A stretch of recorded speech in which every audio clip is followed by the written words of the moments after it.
2015 meeting. Someone who is here, Terry Lang, thank you very much. Our first order of business is the election of the vice chairs. The vice chairs are elected by the members of this committee, and you'll be serving with us on the committee until November the 30th, 2018, and until successors are appointed. And the role of the vice chair is largely to take this chair in case I am not available. I know you're all going to want to fight for this. Okay, Rahima, are you nominating yourself? Yes, okay, so we have a nomination from the floor. Rahima, are there any other nominations from the floor? Yes. I would like to nominate Yin Brown. Yin Brown, okay. Thank you very much. Are there, sorry, Yin, do you accept the nomination? Okay. So we can actually have 2 vice chairs. That is something that, that this committee is permitted to do. Are there any other persons who would like to be the vice chair of this committee? Seeing, oh, sorry, Lynn, I see, Yin, I see your hand go up. I'd like to nominate Tom. But anyway, is it possible? For me, even though I'm nominated?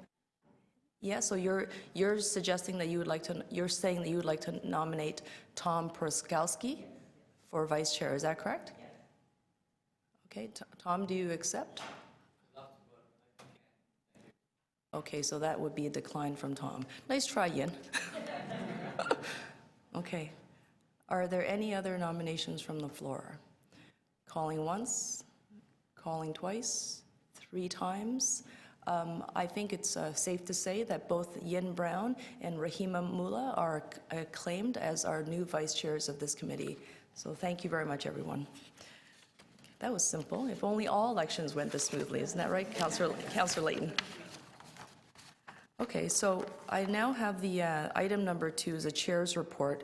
I would have circulated in advance from my office some of the headings of the topics I'd like to discuss, and it's a very short report, to be quite honest, but probably setting up some big moves later on. So the first thing is that there was a letter, as I spoke about, that was sent by myself as the chair of this committee to all the standing committees and division heads regarding asking them to send policy items to this committee for opportunities for review. The committee in the past has suggested that they want to make sure that they get ahead of any policy decisions and strategic directions from the city. We don't want to be notified after decisions are made. So that letter was sent out at the beginning of January. We have started to receive responses from various divisions, and we're now at the point of collecting that information about all the internal committees and decision-making processes. What we'd like to do is then compile all of that and make that available to this committee. And once we have more information, that will be sent forward, and we want to be able to use this opportunity to communicate back and forth from the division heads. I think what has been noticed by this committee in the past is that there are times when decisions are made much further down the road. It practically lands on the floor of City Council. And then somebody catches it and says, oh, by the way, did we not have the Disabilities Access and Inclusion Advisory Committee review that work? And sometimes it does not take place. So that's why we want to do this, and I'm hoping that we can be much more proactive, and we are getting those responses now. So under the heading of compliance with Accessibility for Ontarians with Disabilities Act and the Health and Safety Awareness Training, this is a really great example of Human Services having submitted a report to City Council with an update on the divisional completion rates for legislative training requirements under AODA. And there were several divisions that were lagging behind. Let's just say they were not up to compliance, and they were not up to the standard of where we need to be in terms of their status. So this was, I just mentioned how we wanted to catch these items before they go to council. So this item landed as a new item for business for City Council at the last council meeting, and I basically had to refer it back to this committee, which is why it's sitting before you today on the agenda. And there'll be a chance for us to ask staff who are here to support that report. So that was another action taken. And of course, the the recruitment and interviews for this particular committee. You're all here because you were interviewed and selected as our new committee members. Those interviews took place over several days in December. We had assistance and brought in a third party, distinguished professor from Ryerson University. He was in the committee rooms with you for the interview process. I can say that there was significant interest from a wide range of very skilled and competent individuals. The selection process was very difficult. We did the best we can to ensure that we had broad representation in the composition of this committee, and we're now really excited. I can say on behalf of Nicole and myself, who's just joined us, we're both very excited to have you serve with us on the committee. And then finally, you've heard lots about the budget in the headlines of the press. The 2016 budget process is well underway. City Council will be sitting in 24 hours to start debating and deliberating over those budget decisions. And I will want to point out to you that there's approximately $192 million in unfunded capital works for facility upgrades to become ALDA compliant. And these are facilities that are in the City of Toronto's own real estate portfolio. So just to repeat, it's $192 million of unfunded capital work of city departments and buildings and facilities that need to be brought up to date. So we all know that the city is facing all sorts of fiscal challenges. You hear about it in the headlines. You listen to about that in the radio. And I think that what we need to do at this committee is to make sure that as decisions are made by City Council as it relates to the budget process, things such as making sure that we are ALDA compliant do not fall off the priority list for funding.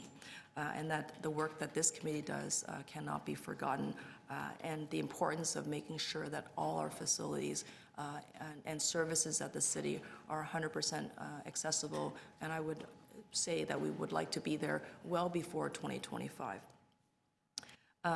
So that's the end of the chair's report. Can I have a motion to receive the report? Thank you, Stephanie. Thank you. Okay, so our third item is we're going to be receiving a presentation from staff. The presentation is to outline the meetings, procedures, and processes for the Disabilities Access and Inclusion Advisory Committee. And of course, we're on item number 3 now. Okay.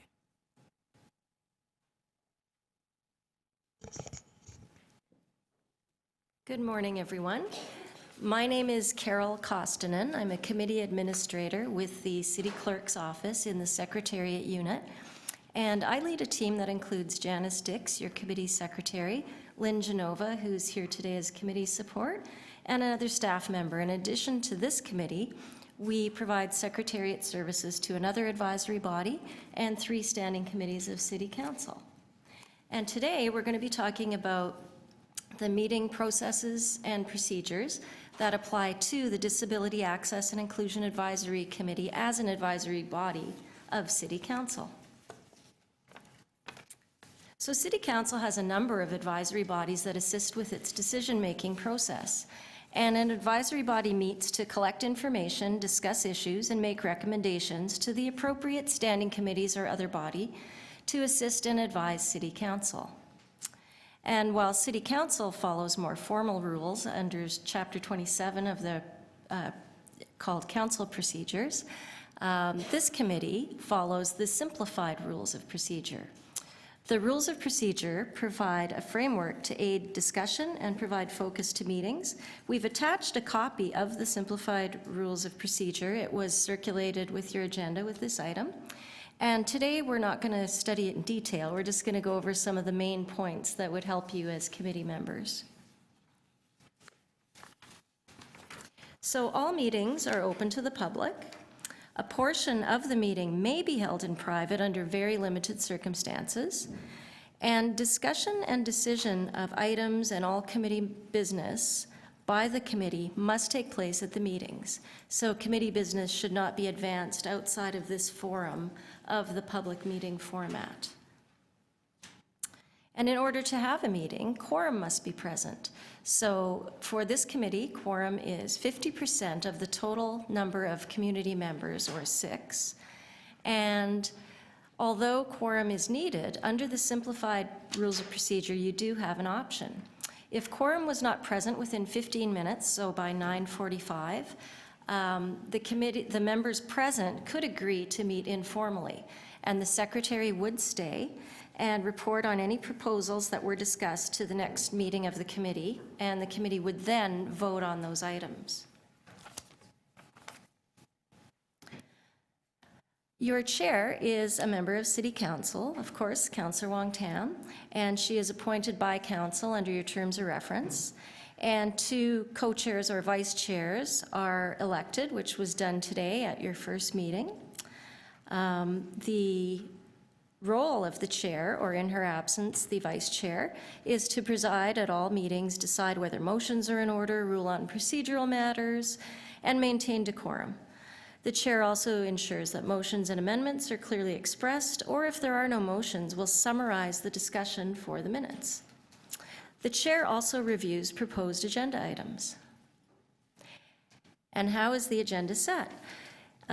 First of all, an advisory body will only consider matters set out in its terms of reference. And again, we had attached a copy of your current terms of reference along with this agenda item, and it was circulated with your agenda. It is the chair, in consultation with program staff and the secretary, who sets the agenda. Committee members may send proposed items to the secretary or the chair no less than 10 business days before the meeting. So 10 business days before the meeting is what we call our agenda closing, and we have actually a list of all the agenda closings available if any of you wanted a copy of that. Also, if any members was interested in getting an item on the agenda, you're welcome to contact us at any time, and we can talk more in detail about how that works. So the chair will accommodate member requests for agenda items, but does have the final decision about which items are included on any meeting agenda. And the agenda is published electronically 5 business days before the meeting, which is usually about a calendar week. And the agenda is sent by the secretary to each member by email. And it's also sent out through our subscription service on our Toronto Meeting Management Information System, which we call TMMIS. I don't know how many of you are familiar with our website, but if you're ever interested in learning more, again, contact us. There's a way to subscribe to meeting information, and you can choose City Council or any committees that you want, and you would then receive an e-update anytime an agenda or minutes are published. At the meeting, the chair will introduce each agenda item, and you've seen some of that today. The committee may hear deputations from the public at its discretion on the various items and may set limits for speaking times. Usually, the committee will hear from outside speakers first and then the members, and the chair decides the order in which members speak or ask questions and makes sure that every member who wants to can speak to an item. And a decision will be made on each item. The chair or a member may propose an action for the committee to take about an item as the item is being discussed, and the proposed action may be in the form of a motion. The chair will specify the proposed action, and if there's no objection, announce that the action is approved, or the chair may ask for a vote. If any member disagrees with the proposed action, the committee will then move to a more formal debate of the item and will actually conduct a vote. So motions. As with agenda items, the committee would only consider and make motions on matters within its terms of reference, and a motion is really a proposed action for the committee to consider. We always ask that if you do have an idea for a motion, you're welcome to contact us in advance. We always, as the clerks, we always like to, the earlier the better we see the motion, because we can help you format it properly. And then if you want to change it in any way, that's up to you. And if you decide not to move it, that's no problem either. But we are always here to help in that regard. It's important also to note that a proposed action requiring implementation, reports, or action by any city staff would require approval by a standing committee. And in this committee's case, it would be the executive committee. And that action that went up to executive committee may also require approval by city council. So sometimes a decision you make here has to go through several more stages before it becomes final.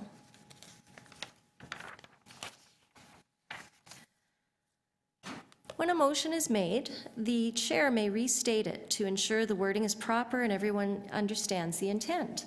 And at that point, the motion or the proposed action is discussed. And discussion may include making changes. You may want to add words, delete words, or replace words in the motion before you. And the chair may then frame the resulting proposal as the motion that the group can vote on.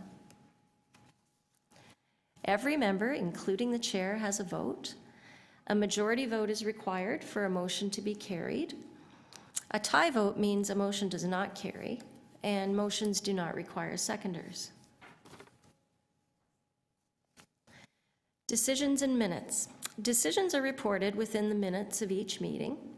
And as I mentioned earlier, decisions requiring approval by a standing committee are reported up to the appropriate standing committee, and your committee secretary looks after that for you. The secretary also sends the minutes of the meeting to the group by email and through the TMMIS subscription service. And at the following meeting, the committee will confirm the minutes of the previous meeting, and that just shows that the record is correct. The chair may at any time report to the appropriate standing committee on relevant advisory body matters. So if there was something that came up between meetings, the chair can do that on the committee's behalf. At the start of each meeting, the chair will ask if there's any declarations of interest under the Municipal Conflict of Interest Act. And the simplified procedures also state that a member should disclose any financial interest in an item and avoid taking part in the discussion for that item, should they have a conflict. And although it's asked at the beginning of the meeting if there are any conflicts, members are welcome to raise that issue anytime during the meeting. And again, just to promote our Toronto Meeting Management Information System website, which is at www.toronto.ca/council. This is a great source of information if you want to follow along different committee items and or subscribe to different committees. And again, if anyone has questions or wants more information about that, you can contact us at any time. I think our contact information is listed there. I think you should all have Janice's contact information, and mine is listed there as well. Are there any questions? A question from Tom. Go ahead, please.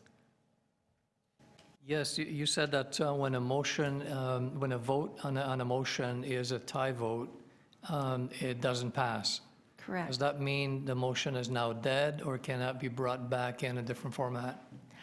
It means that the item is decided in the negative. So if it was something that absolutely had to be decided on, it could be sent up to the executive committee without recommendation. And you'll see that done at other committees when a decision can't be reached. Another option when tie votes happen is to possibly defer an item to the next meeting. Maybe members need time to think it over, that sort of thing. Maybe there'll be more members in attendance and a tie vote wouldn't be an issue at the following meeting. So there are a number of different things a committee can try. Thank you. I have one more question. Regarding all business of the committee must be done here in the room during the constituted meeting. Is there any restriction between members emailing one another, asking feedback on a certain item, or does everything have to happen here? That's a good question. If you, as a member, need more information on an item or contact another committee member, people do that. There's nothing incorrect about that. However, if the committee were to email each other as a group and sort of be conducting an electronic meeting, that could be seen to be an illegal meeting, because in a sense, you'd be having a meeting online out of the public forum and advancing the business of the committee. So that would be considered likely inappropriate, yes. So information, yes. Anything advancing the items on the meeting, no. Right. Okay. Yeah, Thank you. thank you. Those are wonderful questions. Are there any other questions for Carol? Terry Lynn?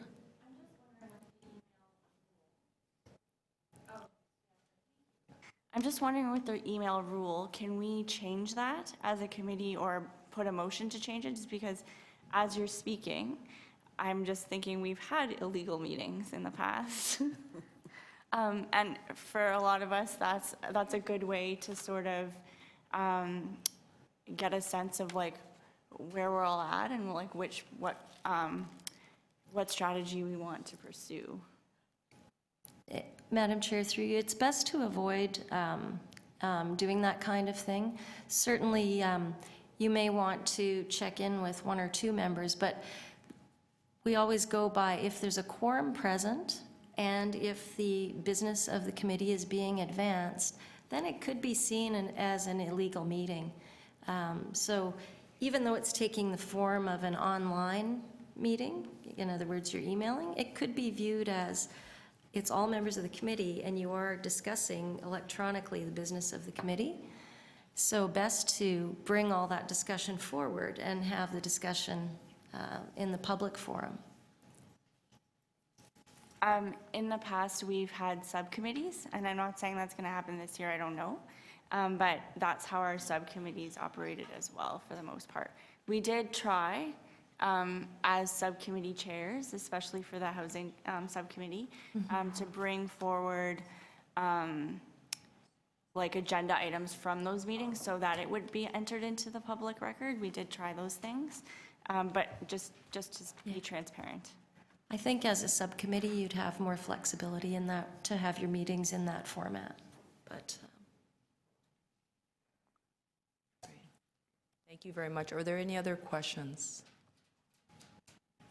Okay, thank you very much, Carol, for your very good presentation. I think that for the members who are coming into our committee who are new, I recognize that the one-size-fit-all rules, as important as they are for transparency, good governance, and accountability, doesn't always take into consideration the fact that we've got a range of abilities who are in the committee members, and there is a matter of convenience sometimes having those discussions online. But we have heard you loud and clear, and that we need to make sure that all our discussions are in the committee, in the public.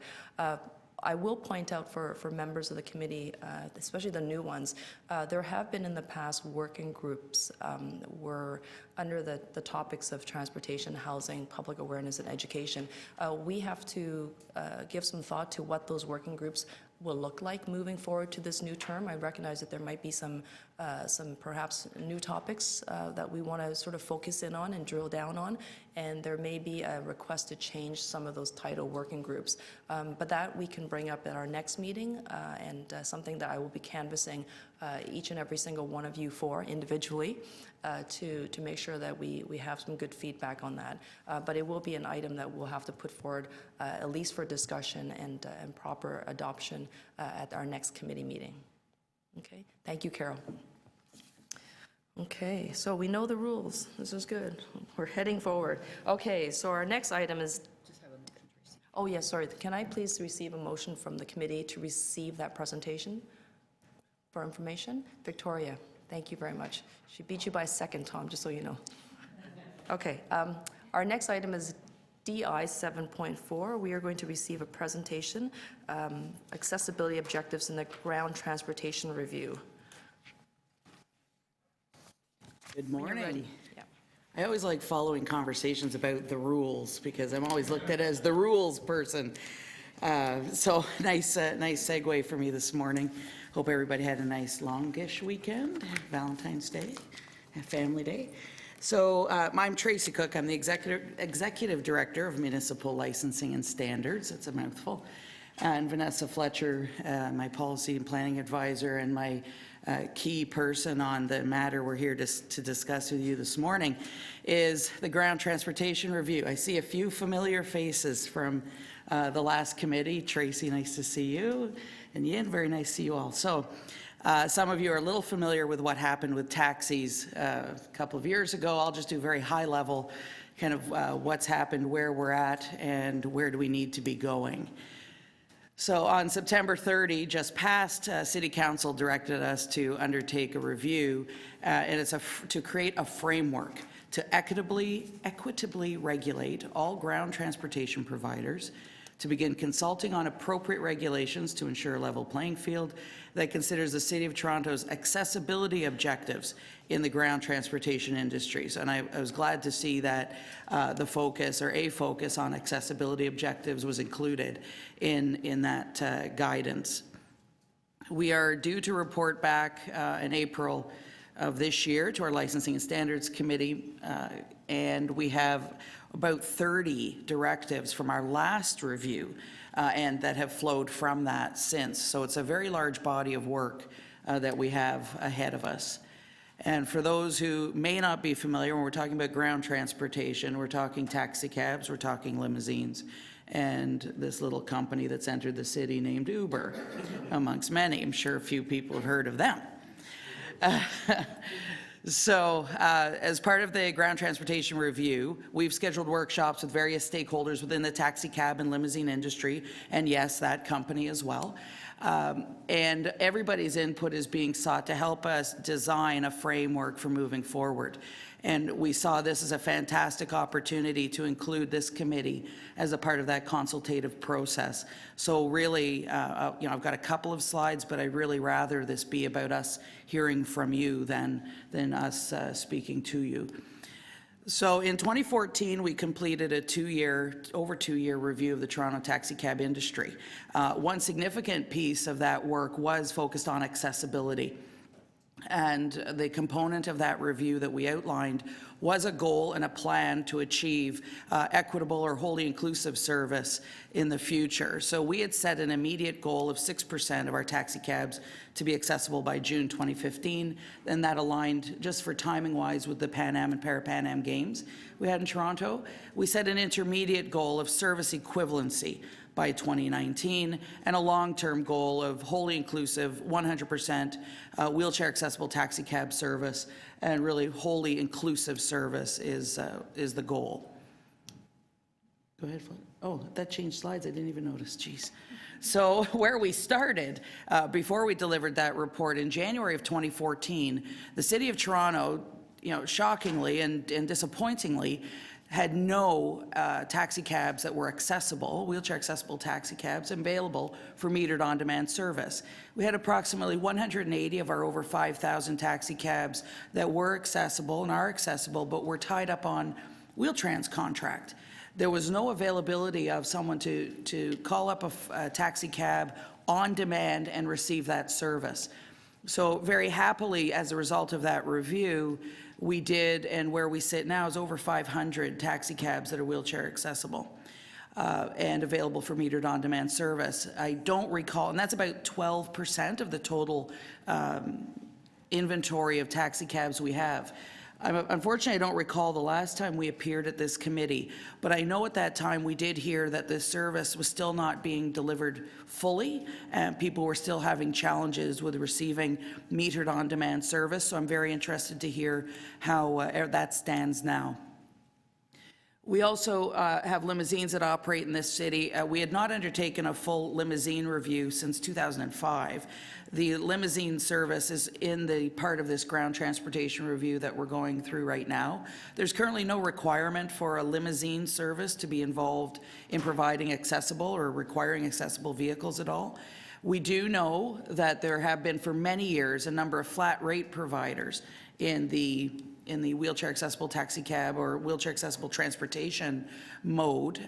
We identified those in 2014 as well as a transportation option that was beyond, outside of our regulated regime, and we want to look at that to see what ought to be required by the city. So in 2014, we thought we had a pretty decent path going forward. We'd talked about how to make our taxi cabs more accessible, and that also included a number of in-vehicle technologies we were going to contemplate for those people with visual impairments or auditory impairments. And that was a body of work that was going to carry forward. And then along came Uber. And so in 2012, they actually started operating here simply as an unlicensed brokerage running licensed taxi cabs and limousines. We actually just resolved that one component of their operation by issuing them a taxi cab brokerage license so they can lawfully dispatch licensed taxi cabs. We have also become aware within the last month or so that Uber has partnered with one of the existing flat rate providers that we knew about, and they've launched Uber Wave, and they are offering a metered service through that service on their platform. Again, that's currently operating without a license and without regulatory oversight. And certainly the review that we have to undertake now is directly as a result of this change in consumer use of ground transportation options. And while it may be significantly focused on how we regulate taxi cabs, how we ought to regulate these other service providers, it is absolutely going to have as a part of it a discussion and potentially an impact to our progress in enabling accessible service, accessible ground transportation service. So part of our goal is to understand what might those impacts be, positively or negatively. It's very difficult to say at this time, but we do know when we went through the 2014 review that the taxi cab industry was quite vocal about feeling that 100% wheelchair accessible taxi cabs was not necessarily necessary, certainly was not something they wanted to do. We felt contrary to that, and that was why we made the recommendations that we did. But I can be, I'll be very, very blunt in the fact that this will become another topic of conversation that people are having already, and just asking, is it still in this new context of ground transportation, is it still appropriate to require all taxi cabs going forward to become wheelchair accessible? Or are there other ways to accomplish equitable service that doesn't require that? So we're starting to hear it a bit already. So I just want to be very upfront that this will feature prominently. And as mentioned in the direction we were given, I was very pleased to see that the issue of accessibility has been included as part of this direction. So I thought I'd pose a couple of questions for you, but really it's just open for us to hear your input, your thoughts, and I would suspect that there may be some more conversation you want to have via email, possibly Tom has permitted to give us some suggestions. So I'd like to know what your experience has been thus far in obtaining, vehicles for hire that where you've required wheelchair accessibility, or just generally the accessibility of our taxi cab service in its entirety, as well as your suggestions for how we improve the ground transportation network with accessible vehicles for hire, and that's in all aspects of accessibility. So I'm at your disposal and with open ears and happy to answer any questions you might have. Thank you very much, Tracy, and no doubt you will receive questions. The topic of ground transportation in this review has captured a lot of debate inside and outside of City Hall. Martin, I see your hand, so please begin your questions. Hi there. My question regards actually service animals. I'm just wondering if that was addressed within the accessibility realm of things, because as of last year, I'm still receiving a bit of pushback from various taxi drivers. So. That's a great question. We actually just last year updated our entire licensing bylaw to make it more relevant and updated to the AODA and Ontario Human Rights Commission, or Ontario Human Rights Code, forgive me, which included the requirement for all businesses that we municipally license to accept service animals. Prior to that, it had been a little bit restricted and was quite dated language. So that does equally apply to taxi cab service as it does any other type of restaurant or other business that we license. So certainly if you know, you're encountering issues, let us know, and we'll investigate it. Okay, thank you. The other question I also had was, are businesses, can they ask you for documentation for your service animal? I encountered this morning, actually, so I was just wondering. Interesting. So through you, Madam Chair, that's a great question. Certainly, we have not enshrined in our municipal bylaw the right or the obligation for that to occur. But they're asking you to provide proof that your service animal is in fact a trained service animal? Correct, yeah. Is that something that happens on a regular basis? Well, it happened here this morning, but dear. I've seen it happen in the States, but this is the first time I've seen it happen here in Toronto, so it's just. Interesting. Yeah. So I Martin, think, Sorry, Tracy, what I'd like to do is I'm going to ask Nicole to answer that question, and for those, just so everyone is aware, Nicole Cormier as well as Councillor Carroll has joined us. Nicole, would you like to answer Martin's question? Thank you. So with respect to what the AODA would say about that is if the need for the service animal is readily apparent, then it shouldn't be required to have to ask for some form of documentation. Currently, the customer service standard, the language implies that a letter from a doctor or a treating physician would be appropriate. I believe that the transportation standard, there are recommendations that are under public review right now, one of those being to expand the documentation to be provided by a range of different licensed professionals, such as occupational therapists or other types of service providers. So there is a bit of a gray area about when an animal is or isn't readily apparent, but generally if somebody's holding a white cane, that might be an indication that there's an existing need. Okay. that's a great answer. Thank you very much. Thank you, Nicole. Nicole is our disabilities, she's actually our AODA expert. Her task is to support the work of this committee, and many of the questions that you may have that may not be answerable by Tracy or perhaps the other city staff, she is your go-to person. She certainly is mine. Martin, have you concluded your questions, or do you have a few more? No, I'm good, thanks. Yes? Okay. Any other questions? Tom and then Victoria. Back to the email question, the suggestion that we give you feedback through email. Is that appropriate to the committee, that we would give individual feedback without CCing the rest of the committee?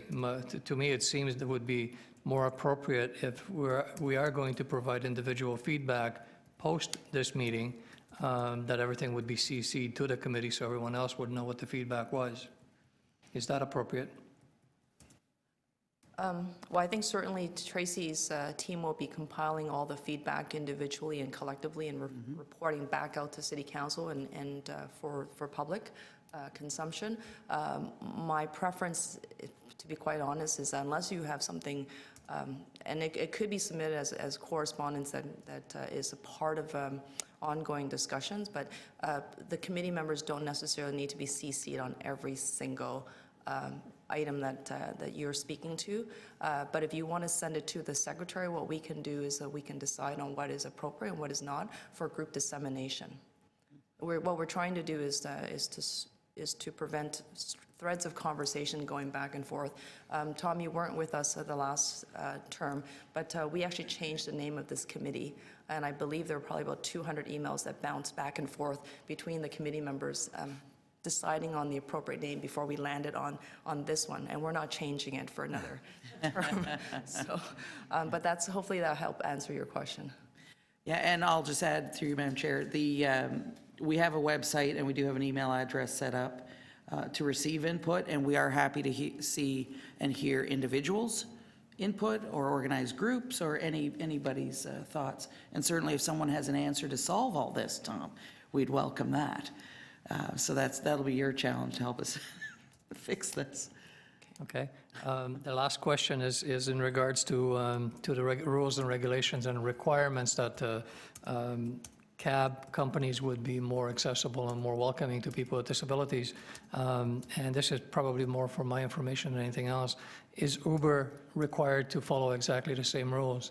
And if not, why not? So that is the matter of our ground transportation review. We updated the bylaw to ensure that anybody who provides a dispatch service of taxi cabs, limousines, is captured within the regulatory regime, within the bylaw. The work we are doing right now is to look at the entirety of regulation on taxi, on limo, and what and where Uber falls in, or how we reframe the entire industry.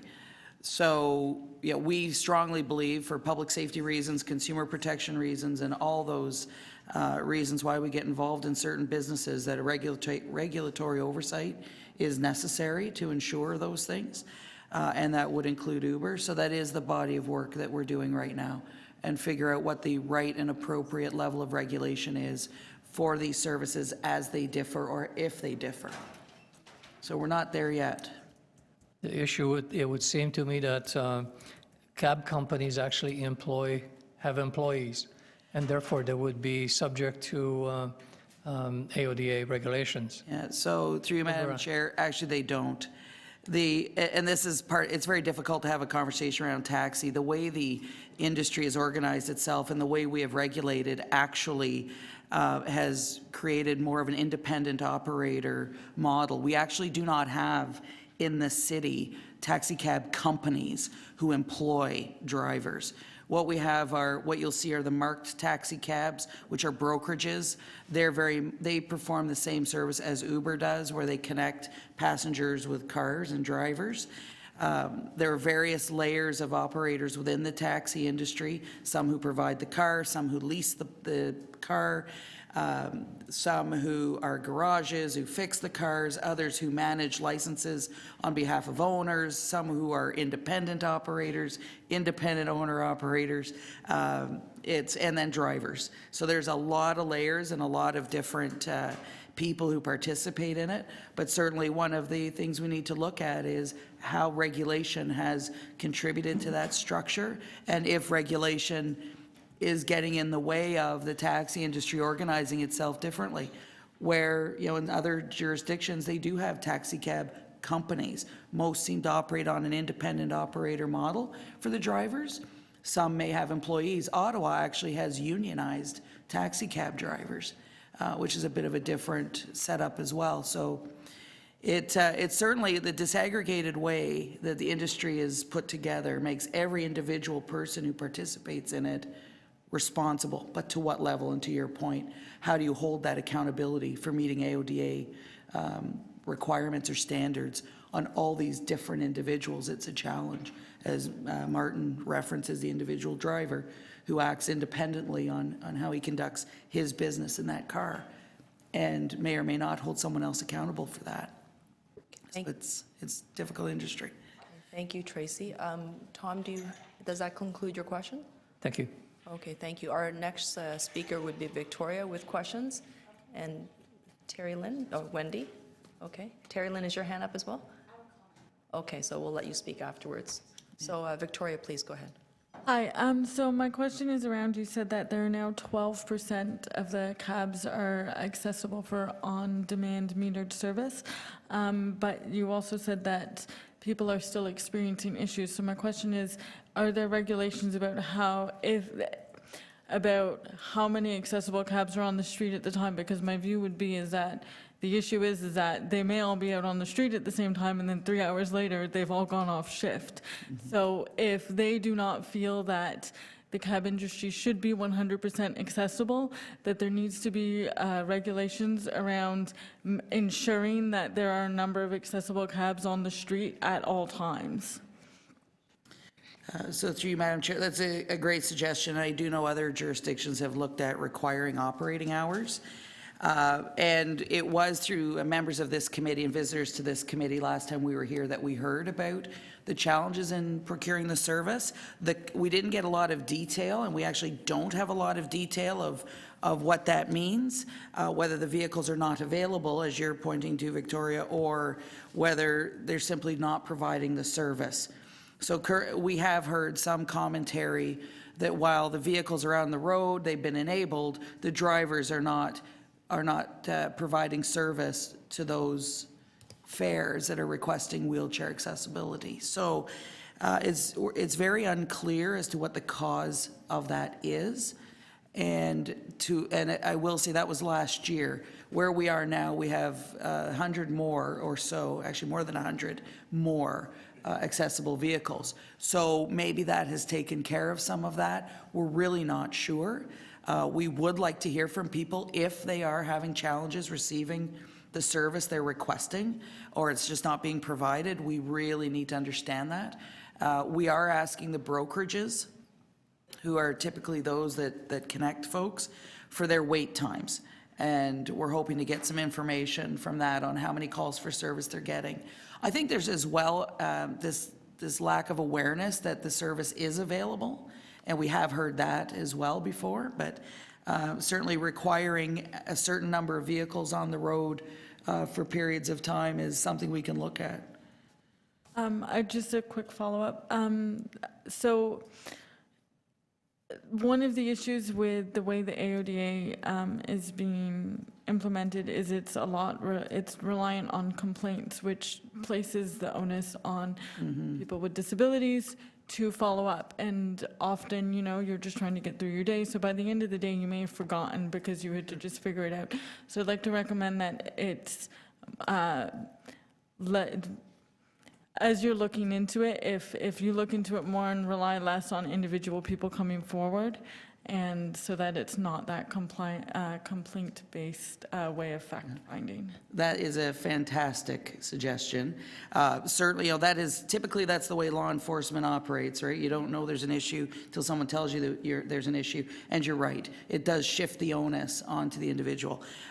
Through this review, we are looking at other approaches to ensuring compliance, and some of those approaches may be in an audit format, maybe in a, for lack of a better term, secret shopper type of, investigation, which gets done and can be very telling. That's not the way we've typically done things in the past, but it absolutely is one of the ways we're looking at doing things in the future. So we can really identify where the issues are and be more informed. But fantastic, fantastic suggestion. Okay, so do you have any more questions, Victoria? No, I'm good. Thank you. Okay, thank you very much. Before we head on to our next speaker, our next questioner, who's Wendy, I see some hands going up. Can I see the people raise their hands so I can acknowledge you? So on my left, I have Yin, Stephanie, okay, with questions. Terry Lynn, questions or to speak? Comments to speak, and Rahima to speak at the end. And I see Karma as well as Darren. Oh, sorry, and Tracy, sorry. Okay, go ahead. Go ahead, Wendy, please. Hi there. Am I on? Yeah. Thank you for the presentation. It was very interesting. And I think one of the things that you're highlighting is that the structure itself is very complicated. And so what I'm wondering is whether or not somebody here can clarify for me, what exactly are the training requirements around accessibility for taxi drivers in Toronto? So it sounded to me a little bit like you were saying that the AODA is not applicable because they're independent operators. But so can you explain to me what the requirements actually are? Because part of the equation is not just the number of taxis. Clearly, we have to have accessible taxis. But from my experience and from things I've heard from people that I know that require accessible taxis, it's also down to the service. Yes. And people are not knowledgeable about what people might need. So can you answer my question? Sure. And forgive me if I made it seem that we don't hold taxi cab drivers accountable to their requirements. We do. So prior to our review in 2014, taxi cab drivers would have to come up to we have a training center in Scarborough, and would go through a 5-day training class on accessibility separately for an endorsement to enable them to operate on wheelchair accessible taxi cabs. Some of that was to deal with the physical tie down and other safety measures, but we've always had a component of familiarity with accessibility law and requirements within the training program. In 2014, we've actually embedded the full accessibility curriculum into the primary taxi cab driver's course. So we do require every new taxi cab driver to undertake a 17-day course. I will say in fairness, that is one of the aspects of regulation that's being reviewed currently, and whether that will continue as it is in the future state or not, we don't know. But certainly, even if it was absent 17-day training program, what we have identified that cannot cease or go away, is training individual service providers, taxi cab drivers on accessibility and what that means. And you're absolutely correct, starting from customer service, the proper service, right through to the safety requirements and physicality of safety mechanisms in the vans. So we do that. I would suggest, we also have had a refresher course that every driver would go through every 4 years, and that touches on accessibility as well. But, you know, I think it needs to be more ingrained on a regular operating basis, and I do think there's an opportunity for brokerages and other operators within the taxi industry to play that role as well. And ensure, just talking to people once every 4 years, possibly once they become a taxi cab driver, about what their requirements are or what the proper customer service considerations are, I don't think is sufficient. And I think that's what we're hearing. It needs to be more prevalent. It needs to be more top of mind. And a training program when they start, which I'm glad we have done now, but then a refresher every 4 years, I don't know, and I sensing is not, clearly as Martin's experience has been, is not cutting the standard. So we need to look at what we're doing and what we're providing. Tracy, thank you very much. I'm going to ask if you can keep your questions just a little bit shorter. I've Oh, sure. 7 people on the list, and I suspect there might be a few more hands popping up. Sorry. Wendy, another question? Could you explain to me, what is the process going forward for this review? So you're in consultation mode now, but what happens next? So we'll be putting together the sum total of the consultation, forming some recommendations for regulatory change.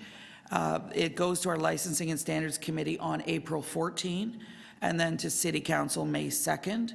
We're hoping to get something back out into the public domain within March for further consultation and comment once we've refined some of the recommendations and changes. So there will be an opportunity to comment on where we think we're going to propose we go with regulation on ground transportation. Okay. Yin, to ask questions. Yes. The information accessibility component, how are you bringing it back? That's one question. The flat rate system that's, I thought we were pushing for on-demand taxi, accessible taxi at the same meter rate, but I hear that they're now like services on flat rate. So how is that as is now, or are we going to recommend the meter? And the third question is, for blind and partially sighted people, it's much easier for us to get information through the app, you know, as Uber has their app, and I know other taxi companies are thinking, well, we better get on the app stuff, you know, and I guess my question is, how do we ensure it is as well accessible for blind users or you know, sight impaired users of these apps? Great. Okay, yeah, I'm not sure where you were wanting me to go on the first question. I can answer on the second question that our review in 2014 was focused on enabling metered on-demand service at the same rate as persons not requiring wheelchair accessible taxi cabs. And we remain committed to that. The flat rate providers have always existed, and we need to look at in this review how to include them in this work that we're doing. They filled a gap that existed in the taxi industry before. Our thought and our hope was, as the taxi industry was enabled and provided metered on-demand service, that people would not be getting charged the rates that they were. My understanding with what Uber's done with Uber Wave, it's actually a rate lesser than a taxi cab metered rate, is it? And it's more along the lines of their controversial service, UberX.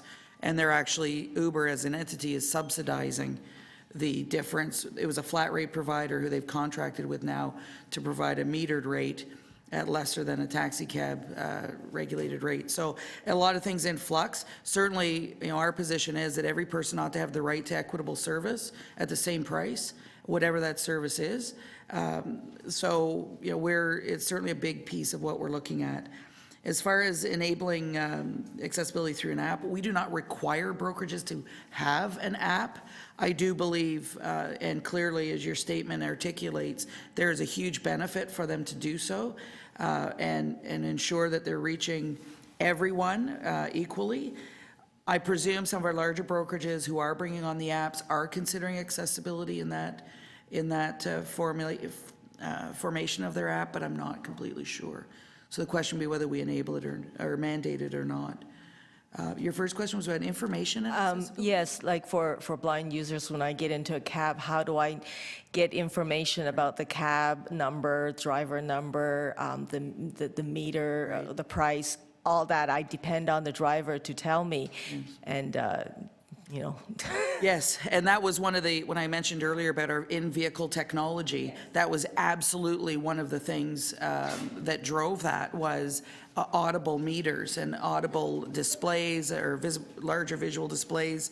That work as a result, because of what's happened with technology use on smartphones and the apps, we need to look at that as part of this review, whether we mandate equipment in. If they are enabled with an app that provides the same information to the passenger, then that mission is accomplished, right? So I think there's a number of ways to get there, but it's still, it's a challenge to push technology into taxi cabs on occasion.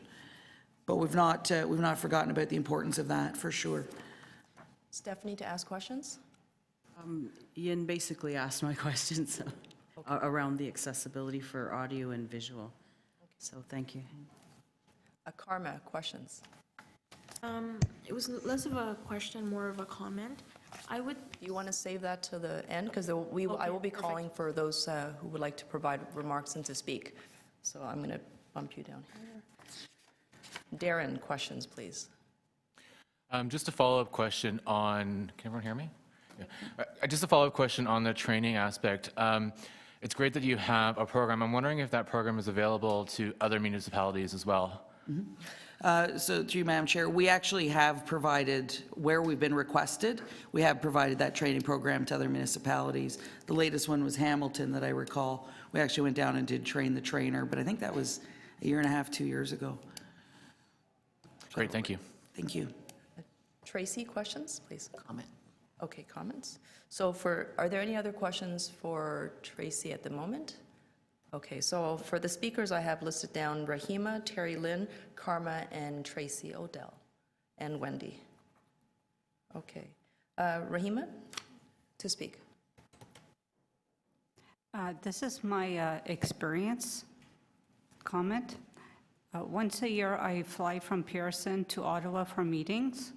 I book Wheel-Trans one way, and I pre-arrange an accessible taxi to take me home. The taxi driver knows the time my flight has landed, roughly, and he waits in the parking lot.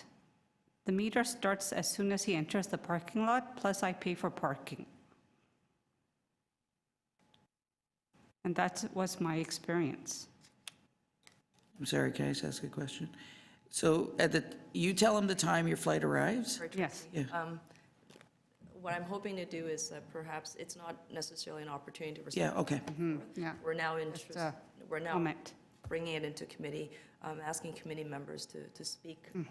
And Tracy, there is an opportunity to continue the dialogue afterwards. I'm just trying to be mindful of the time. Have you concluded? Yeah, okay. Terry Lynn to speak, please. I just also wanted to speak to my own experience. So since I last saw you at the committee, Tracy, I have had experiences where it is actually doesn't take as much time for an accessible taxi to get to me. So that's been positive just from my own experience. But at the same time, I've had twice where drivers have insisted that they need to charge me for loading my wheelchair if they're doing so. In which case I have informed them of the rules and said that's not happening. And I've complained once, and the other time it happened, I was just busy. So that's been an experience that I've had recently. And also further to Martin's comment, I saw a woman with a service animal on a very blizzardy day, similar to this one. It wasn't a seeing eye dog, it was a dog guide. And I was talking to the woman, I think it's for a mental health issue.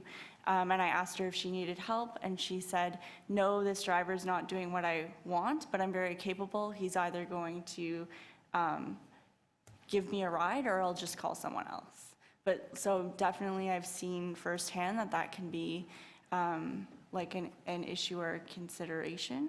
And also I wanted to say that I know the committee in the past has supported 100 accessible taxis. I'm still there. I would like to see that for the City of Toronto. I think it's vital for accessible and equitable transportation. And I was very pleased to hear about this secret shopper idea. I think a secret shopper audit would be ideal. Thank you, Terry Lynn. Karma to speak. Hi, I would say that we shouldn't necessarily get all focused so much on just making sure it's 100% wheelchair accessible, just because disability comes in, wide ranges and stuff. And we're gonna have now a senior population, and they're gonna have multiple disabilities most likely. And so I would like to see if we can do something about focusing it on training, making these drivers, I guess, a bit more professional. I read a report on the London, in England, their drivers, and I see that they have to go through, rigorous training and all of that sort of stuff in order to get their licenses. And meanwhile, it's been my personal experience that when I've taken taxis here in Canada, whether it be in Montreal, Halifax, Toronto, Ottawa, or London, that it could just be anybody off the street, A lot of these people, don't have a lot of training, or sometimes, it's their friend's car, but they're driving it because they want to make a little extra cash, right? And, but I can say that, the number of accessible taxis does need to increase, just because occasionally I have to call them, and I always have to make a reservation, simply because there is no guarantee that I'm going to get a taxi. But I do find that when I do go to Ottawa, I can just call up one and I get one right away. So I'm not really understanding why there is a big difference between Ottawa and Toronto. And also, the other thing I would also like to point out is, again, I'm not really sure what's the difference, but I find the drivers in Toronto not as professional or as nice as the drivers in other cities in Canada. So they're a lot less accommodating, to the point where if I'm with somebody, I will be like at least 2 meters back, and I will let that person hail the taxi, and then, here I am after, right? So, and I don't think that's really, I shouldn't have to pull this little surprise on them once, they pull up on the side, right? That I should be comfortable enough to hail them myself without getting somebody else to do it for me, right? So, and the other thing also I would like to suggest maybe is for you guys maybe to talk to Wheel-Trans, simply because they also use taxis too, right? And you might get some further input from them. So that's it. Thank you so much. Thank you, Karma. Tracy to speak. So I also support training efforts, but like Terry Lynn, I still support the 100% move toward accessible taxis. Choose a year, let's move toward it. Might not be next year, but let's pick a destination and start heading there. And in looking at, the big picture, right now taxis, you're saying there's 12% of them are accessible, limos, 0, Uber, 0, private places for hire, they can charge whatever they want. Subway, we're, around halfway there, give or take. Self-driving cars, we'll see, right? We'll be talking about that in a few years. But, my concern is there's a lot of really huge cracks that always, like with each of these segments, if you're speaking with them individually, they will each push back, and every time it's people, with disabilities that are just going to be pushed off into those cracks. So, that's very much my concern, that, whatever approach is looking at, the whole picture and what's available. Because over time, people with disabilities are getting further and further behind, whereas with advances in technology, the playing field should be getting more and more level, and the opposite is happening, in my view. Tracy, thank you very much. Wendy to speak. Hi there. So my comments actually underpin many of the comments that have been made already, and they relate specifically to training and my questions around training. So you've described what happens, I think is probably what happens in an ideal scenario. I'd like to know, and if I was doing your review, what I would want to know is how is the training tracked? Do we know that everybody gets the training? If it's trained once and then trained 4 years later, to me, that's personally not enough. I would think that training needs to happen more frequently. A lot of times, my impression with taxi drivers too is that sometimes it's a part-time job, sometimes it's something that somebody's doing kind of casually. So if you have a very transient workforce, so people who are coming in and out of that position, how do you ensure that they are also getting this training? So those are the questions that I would ask. I wanted to also comment, perhaps an audit on the training is something that you might want to look at formally in terms of the requirements around the AODA and the knowledge of the drivers, because again, I think that if the drivers are not knowledgeable, it doesn't matter how many accessible taxis you have, frankly. Another option might be to have some kind of process for people with disabilities, and maybe this is something the committee sits down and thinks about. If it's a human rights complaint-driven system, that's very difficult for people. That's what we're hearing. Is there some other process for complaints, for collecting complaints around the accessibility of taxis in Toronto? Is there something that could be set up there? My final comment relates to technology. And I lived in London for many years, so I actually benefited from the very skilled taxi drivers that they have in London. One of the things that you see quite often happening in London, especially with for hire taxis that are not black cabs, is that you get a text early that tells you the name of the taxi driver, tells you what the car looks like, gives you a sense of how much the cost of your fare will be. So we know that the technologies are actually there to provide people with enhanced information about their trip that could be very, very important for people with accessibility issues. And I would certainly recommend that that gets further explored. Tom to speak. Very quick comment from Tom again. My comment is that no matter what we're talking about, taxi training, taxi driver training, number of accessible taxis on the road, everyone is using the word taxi. At this point, I think we need to start thinking a little bit ahead of that, because the way things are going with Uber on the scene, my guess is that in the next 5 to 10 years, there will be no taxis. So when we're talking about regulations, whether it's regulations for training drivers or regulations on number of accessible units on the road, I think we need to be talking about uniform standards. So organizations like Uber or anybody else that'll show up on a scene in the next 5 years can't go under the fence and do whatever they wish, and again leave people with disabilities on the sidelines. Because every time that happens, again, like Tracy said, we get set back years and years back, and it's a fight all over again, the same battle. Thank you. Any other speakers, final speakers? Okay. I'll just speak very quickly to the item. I want to thank Tracy and her team for all the work that they've done. I recognize that this, as Tracy has some very difficult files, but I recognize that this one has been ongoing, and it's actually been an incredible test of patience, time, and commitment to public service.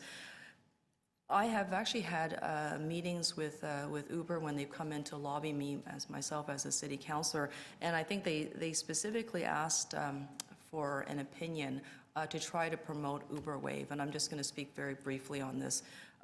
There is obviously an intention from Uber to not comply with to not have their vehicles wholly inclusive and accessible. That's a public statement that I think, well, they made to myself and a staff person that was in attendance of the meeting. In essence, they've said that they could not do this. This is not something that they're going to enforce or request of the drivers who use who sign on for the app usage.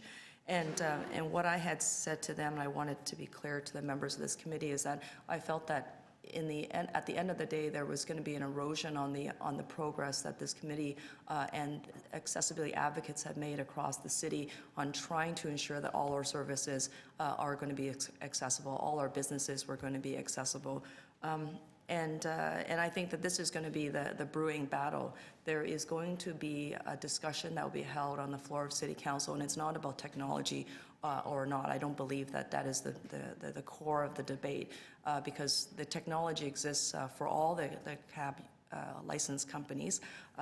But what will separate the taxi drivers and their vehicles and Uber drivers and their vehicles at the end of the day will be whether or not they're licensed, whether they're properly regulated, if they're properly trained and consistent with all the other training that has to be provided for taxi drivers.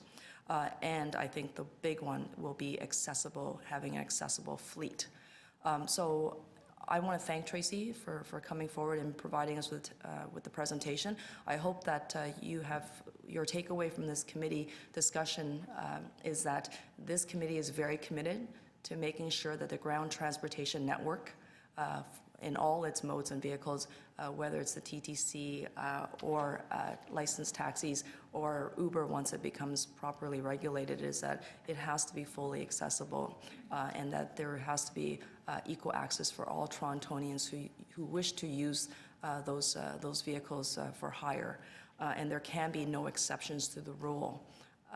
Because if that happens, if Uber is somehow exempted because they provide this app and they've teamed themselves up with an accessible fleet, I recognize that what will happen is that there's going to be a further erosion to the accessibility progress that we've made, and that means making sure that all vehicles are accessible. So that cannot happen. Okay. Thank you very much, Tracy. Can I have a motion to receive this report for information? Thank you, Tom. And thank you, everyone. Okay. So item DI 7.5, how our shelter system provides service to individuals with disabilities. And we have a presentation from staff.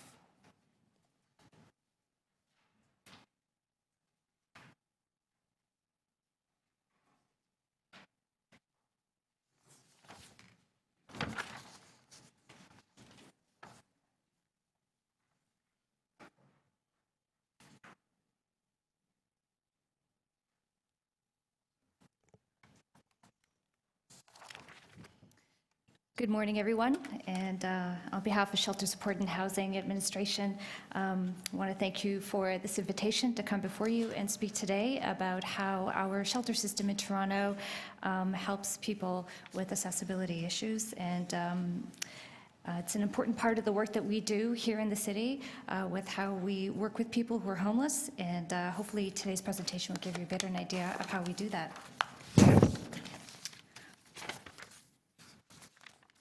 I'm just going to give you a brief overview of our division and what we do, our Housing Stability Service Plan, some of the challenges that we experience and the opportunities that we're looking forward coming up in the very near future. So, Shelter Support and Housing Administration Division, we have a mandate, and that's to contribute to healthy communities in our city by providing a range of housing and shelter options for people in Toronto. Our overall goal is to improve housing stability and to improve housing options for people who are vulnerable, especially those who experience homelessness. We are the service manager for the city for the delivery of housing and homeless programs. And the funding of our division is divided up between emergency homeless service programs as well as housing. Just a quick overview of some of the numbers that we have. Our division has over 700 FTEs, and that's divided up between directly operated services, but also for the purpose of managing contract services as well.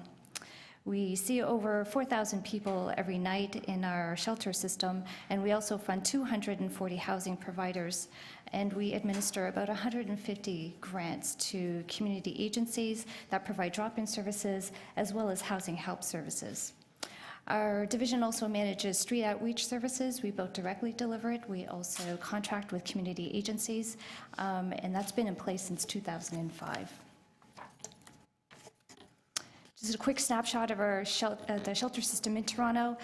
We have over 4,000 full-time beds, and that's divided up between both emergency and transitional beds. There's over 59 shelter sites across the city.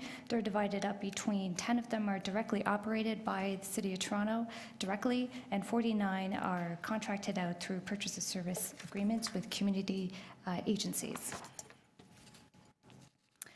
Our role in overseeing shelters in Toronto as well includes the oversight of the 59 shelters locations. We also oversee the assessment and referral process for people entering into the shelter system, and that's through the Assessment and Referral Center, where people can walk into 129 Peter Street location if they're seeking shelter services.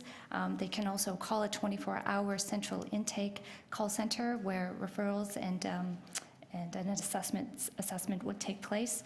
And folks can call in also through 311 to do that. And that also oversees the Streets to Homes program, where services are provided directly to people who are living rough on the street. And as well as a service manager responsibility in overseeing shelters, we also have shelter standards, which are a set of expectations, guidelines, and requirements for the provision of shelter services in our city. A little bit about who uses our shelter services. As I mentioned, there are over 4,000 people who use shelter services every single night. About half of them are on the social housing waiting list because they need affordable housing.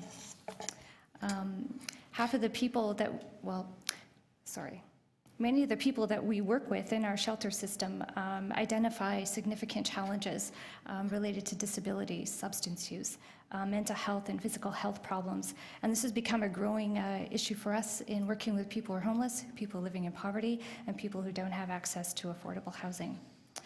It's compounded by the fact that people are on the waiting list and they're looking for places to move out to. Our division of Shelter Support and Housing Administration, we have a housing stability service plan that was approved by Council in 2013, and in it lays out 9 strategic directions that talks about the transformation of our shelter system in Toronto into one that's much more coordinated, integrated, and outcomes focused. And you'll notice that that there are strategic directions such as improving access and equity and delivering high quality of service that kind of speaks to the fact that as a shelter system that we need to address needs within the people that we're working with that have significant barriers to services.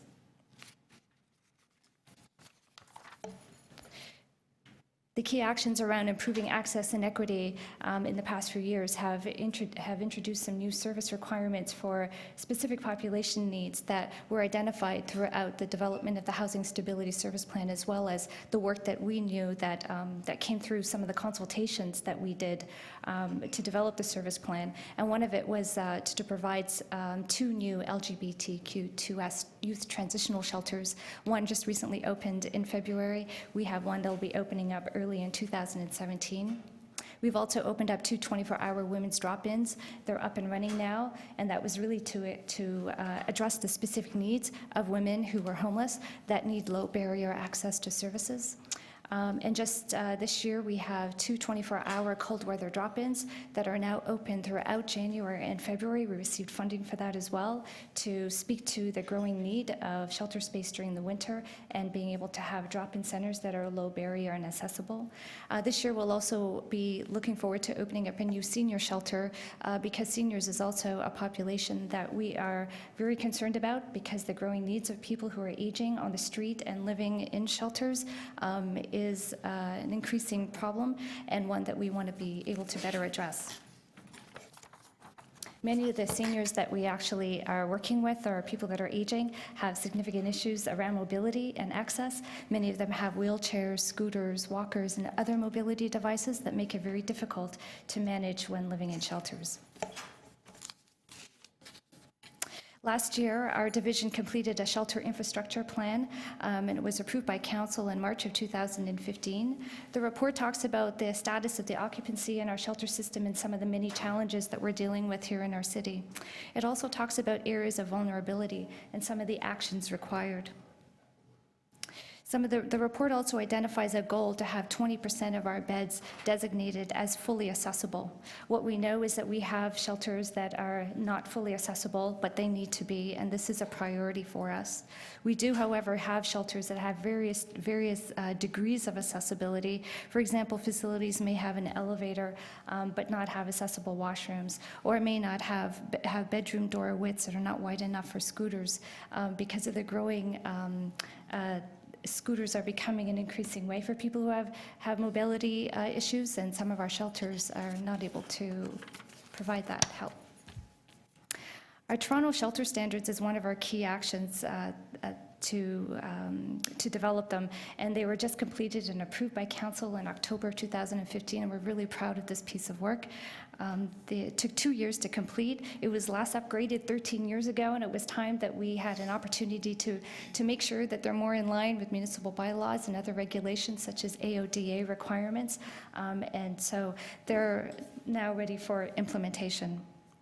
The accessibility was a key priority in developing the shelter standards for the shelter system, and looking at AOD requirements as a specific lens in terms of how we're delivering services to help better meet the needs of people who are homeless. We ran many consultation groups, which is why it took so long for us to do, but some of the clients engaged include focus groups with people with physical disabilities and for people who were seniors. The new standards related to accessibility also includes service animals, and I know that was talked about today, and it was an important one for us to identify that our shelters need to be more accessible for people with service animals. The shelter standards also talks about new mandatory training. It's currently being developed with our colleagues at the Equity, Diversity and Human Rights Office to better help shelter staff in working with people who have disabilities. The other parts of our shelter standards that might be of interest is that we also talk about access and request, that all persons have the right to seek shelter services, and that all shelters will provide information about their shelters in various ways to obtain services that are understandable, available through various means, and accessible to people with disabilities. And that shelters will work at eliminating real or perceived barriers that prevent or inhibit client access to shelter services in our city. As well, our intake and assessment process will take all reasonable measures to accommodate clients with a disability, and that shelter providers will take reasonable measures to accommodate clients accompanied by service animals or emotional support animals. Most of our shelters come into contact with people that have emotional support animals, and this is something that we needed to address and make sure that shelters were prepared to revise their policies and their procedures and able to accommodate that. In December 2015, we managed to secure some funding to help shelters implement these standards, and with it, we put out a request for application for funding to assist shelters with implementation, specifically around those with AODA requirements, and we're happy to help those shelter providers, the community-based shelters, to be able to receive some extra money so that they could do some upgrades within their facilities. Some of the challenges and barriers within our shelter system is the fact that we have about 27 shelters out of the 59 who are barrier-free, and that we need to do better on that, meaning that 27. Does it mean that they're all fully accessible? By no means, but they have some access, some wheelchair access. Some of them have accessible washrooms, but may not have elevators, such as I talked about before. And this has become a real and growing challenge for people that are using wheelchairs and need to access their services.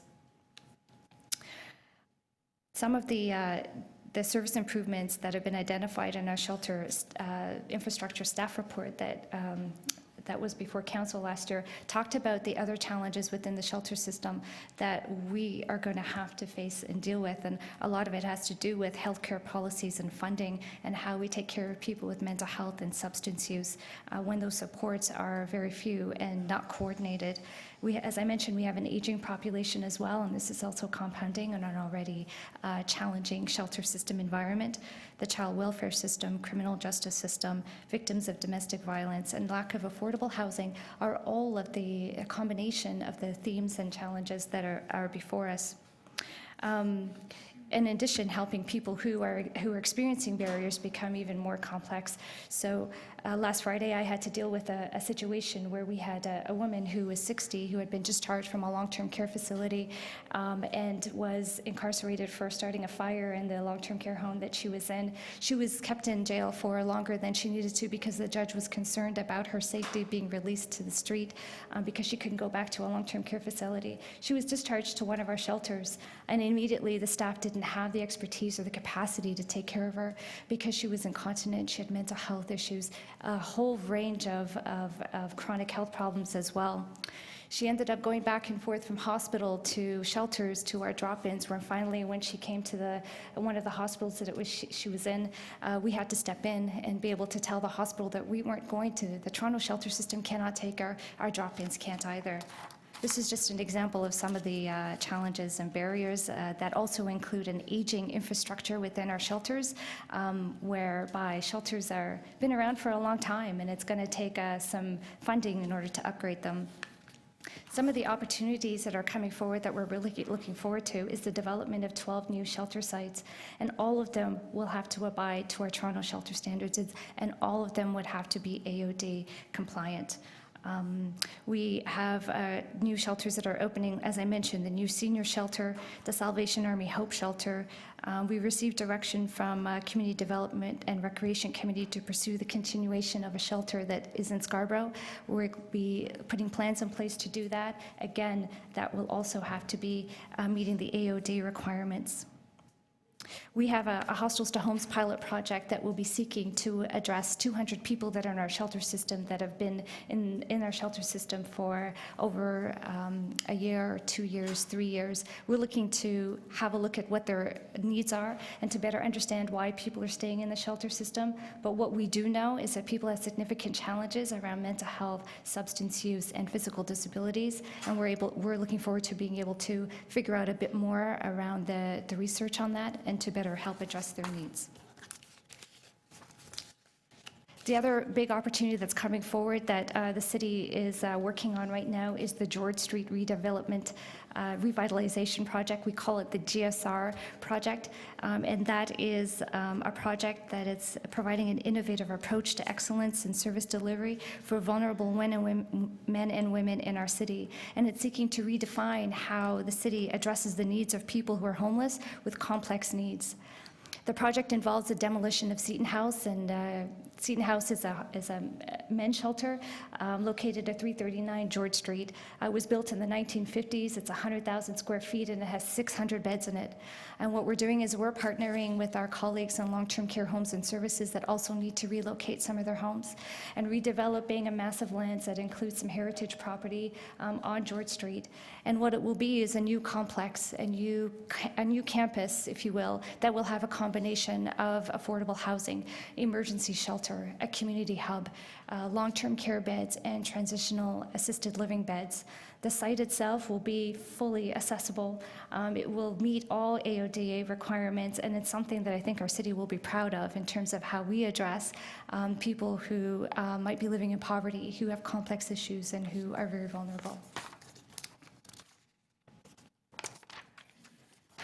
Some of our next steps is that shelter support and housing, we acknowledge that there's work to do, and we're committed to continuing our work in terms of addressing the needs of people who are living with disabilities and who need to have accessible services. We understand that everyone who's homeless has a right to access shelter services that meet their needs. And we are going to be identifying strategies in the very near future to increase the number of physically accessible shelter beds as it is outlined in our shelter infrastructure report. With that would come with an audit of all of our shelter systems. We'll be developing audit tools, training as well, to be able to assist shelters in identifying how they could better make their shelters accessible. The new Toronto Shelter Standards, like I said, will include training for staff. It would also include making sure that all of our new sites, as I mentioned, will be AOD, meet the AOD requirements. Thank you. Thank you very much, Karen, for the presentation, and I'd like to know if there are any questions from our committee members. Stephanie's hand's gone up, so has Rahima. Stephanie first, please. Thanks very much for your presentation. My question is regarding your definition of barrier-free, and does that include communication access for deaf and hard of hearing people? Things like when a person is attending intake and assessment, are the staff trained on providing clear communication, access to ASL interpreters, or to technology for hard of hearing people? Things like visual smoke alarms in the shelters and so on. Could you please speak to that? Yeah, those are all some of the priorities that are looked at in the Toronto Shelter Standards. And if they didn't already exist, and some of the shelters we're doing in them are currently addressing those needs as they come along on a case-by-case basis. What we wanted to do with the Toronto Shelter Standards is to have a better way, a better meaningful way to standardize what some of those things are. Say, for example, if someone was coming to an intake for a shelter bed and they didn't speak English and English wasn't their first language, well, the staff would look at, use their resources in a way that would better help assist that person. Many people come to our shelters that are may have hearing issues, may be hearing impaired, and I know that our staff and my own experience of working with people is that you look for ways, you need to do that, but that's sort of dependent on the actual workers. Our training that we're looking to develop, and it's not yet developed, would be a way to help staff know how to approach people who have a disability and making sure that we're being fully accessible. So we're looking forward to doing that. Okay, thank you very much. Can I get, Rahima? Questions? You mentioned Housing Connections wait list. How many people are on that list? I believe it's about 94,000, almost 100,000 people are on the wait list. Households? Yes. And affordable housing, 21 units. What do you consider affordable, and where are they located? They will be located right on the George Street campus. I didn't bring the actual designs because it's a lot to kind of go through. And it's being built in connection with our affordable housing office at the city. And it will be meeting the standard, I guess, provincial requirements around affordability. All right, thank So you. they'll be rent geared to income is what I wanted to say. Thanks. Okay, thank you, Rahima. Tracy to ask questions, followed by Tom. Yes, in the range of services that's available, is attendant services for people with physical disabilities also available within shelters? Are you referring to personal support care, personal support workers? Right, so our shelter staff do not provide that work. If people are coming into our shelters that need that level of care, it's coordinated through the Toronto Community Care Access Services, where assessments would be done by CCAC, and they would be brought into the shelter. What we're finding is that there are a lot of people who actually need that care. I talked about the men at Seton House, and one of the things that we did with respect to our service planning on that project was do a needs assessment with CCAC. We found that 30% of the men who live at Seton House actually need to be in long-term care. But because of their barriers that they're living with, such as mental health, addictions, and behavioral issues, they're unable to access those services. So we recognize that this is a need, that there needs to be a greater level of service planning between health and housing and shelters. But just to answer your questions, if people do need that help, it's coordinated through CCAC. Thank you, Tracy. Tom to ask questions. Thank you. Given the fact that people with disabilities, statistically speaking anyway, are the lowest income, live at the lowest income level, and are the highest in unemployment levels, it would stand to reason that the population that you're serving would probably be disproportionately represented by people with disabilities. So what are your statistics on people with disabilities, the number of services that you provide to them and who they are that actually need your services? Do you have any of that?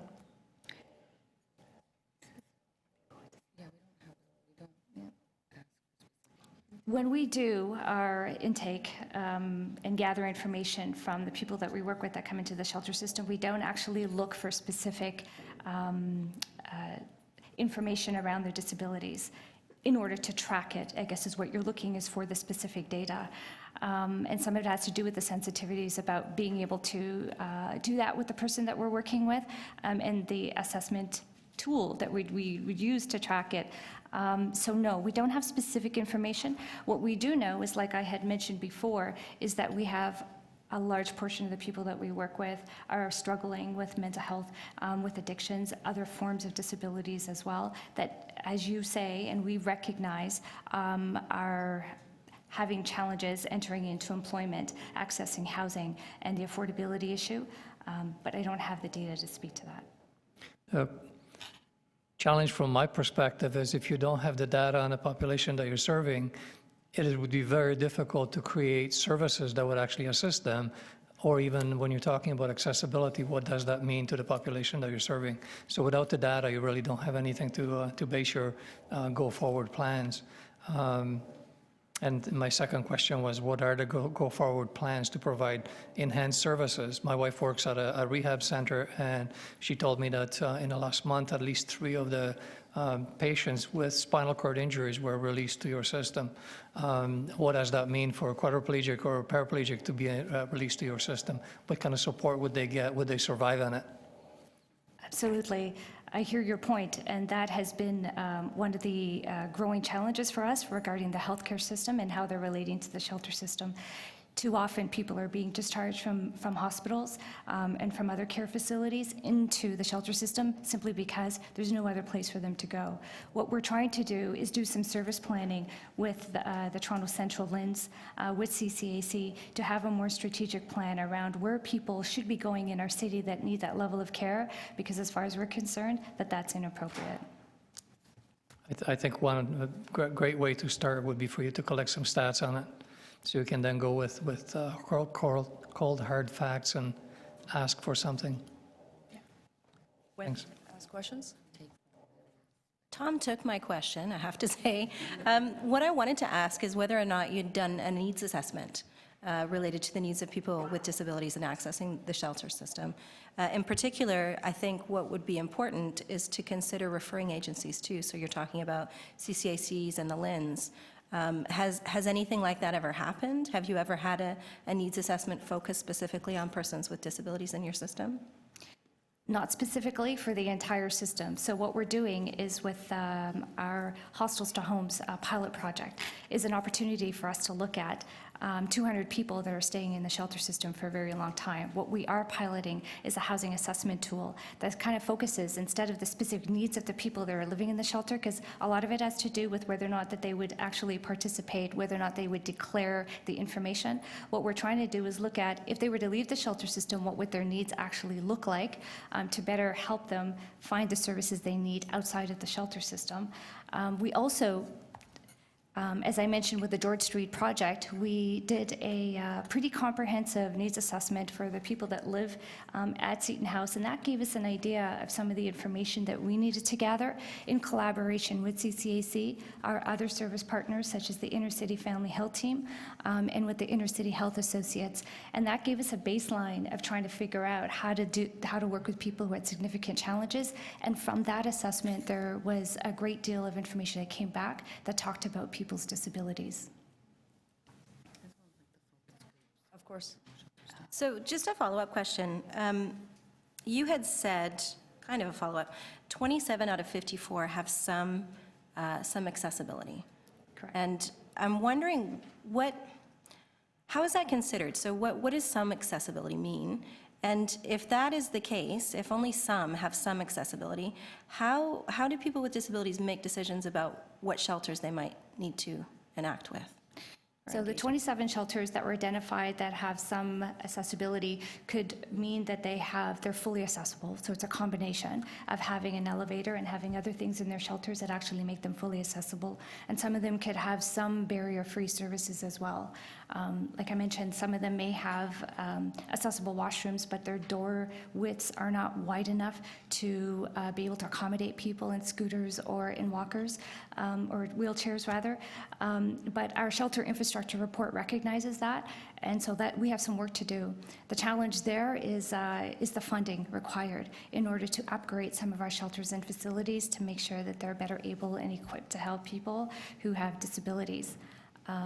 How people make decisions about what shelter they go to at our central intake process, as well as the Streets to Homes Assessment and Referral Center, the staff at those locations understand where the suitable shelters would be and be able to give people with disabilities some options as to where that they could go. But we could do better. Understand that. Another follow-up question? Or to speak? Okay, I'm going to acknowledge you shortly. Any other questions? Councillor Carroll.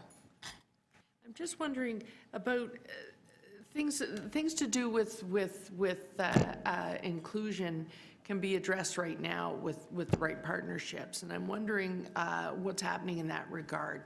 There are a number of people, both in TCHC units and the shelter system, who are people with autism, people with developmental disability, who aren't necessarily going to disclose that to you. That's right. Do you partner with the agencies and bring them to that client's needs, regardless of what they disclose? What's the training for staff? Some of the shelters are better equipped to have to coordinate services with various service partners than others. Part of our strategic directions that we identified is this very fact.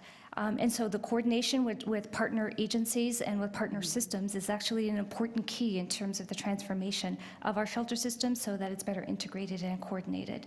So we've identified that working with corrections and working with the healthcare system and child welfare systems are going to be key in order for us to address these going forward.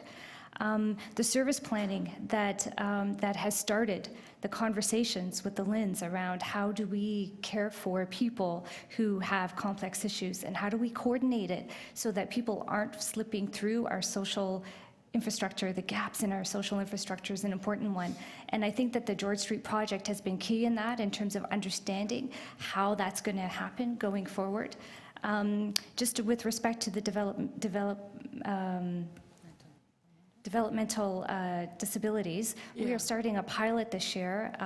We received some funding and we're partnering with a couple of agencies to be able to address the needs of people who are in the shelter system. They're identified as that group, and we're looking forward to doing some learning and some research. So part of it is us getting better at doing the research, because I heard that was a point, and we recognize that going forward, and so we're looking for ways to be able to target that and to work with the specific agencies and services to come in to be able to help address those barriers. Right, so you're saying some of the centers are equipped to do that now. Yeah.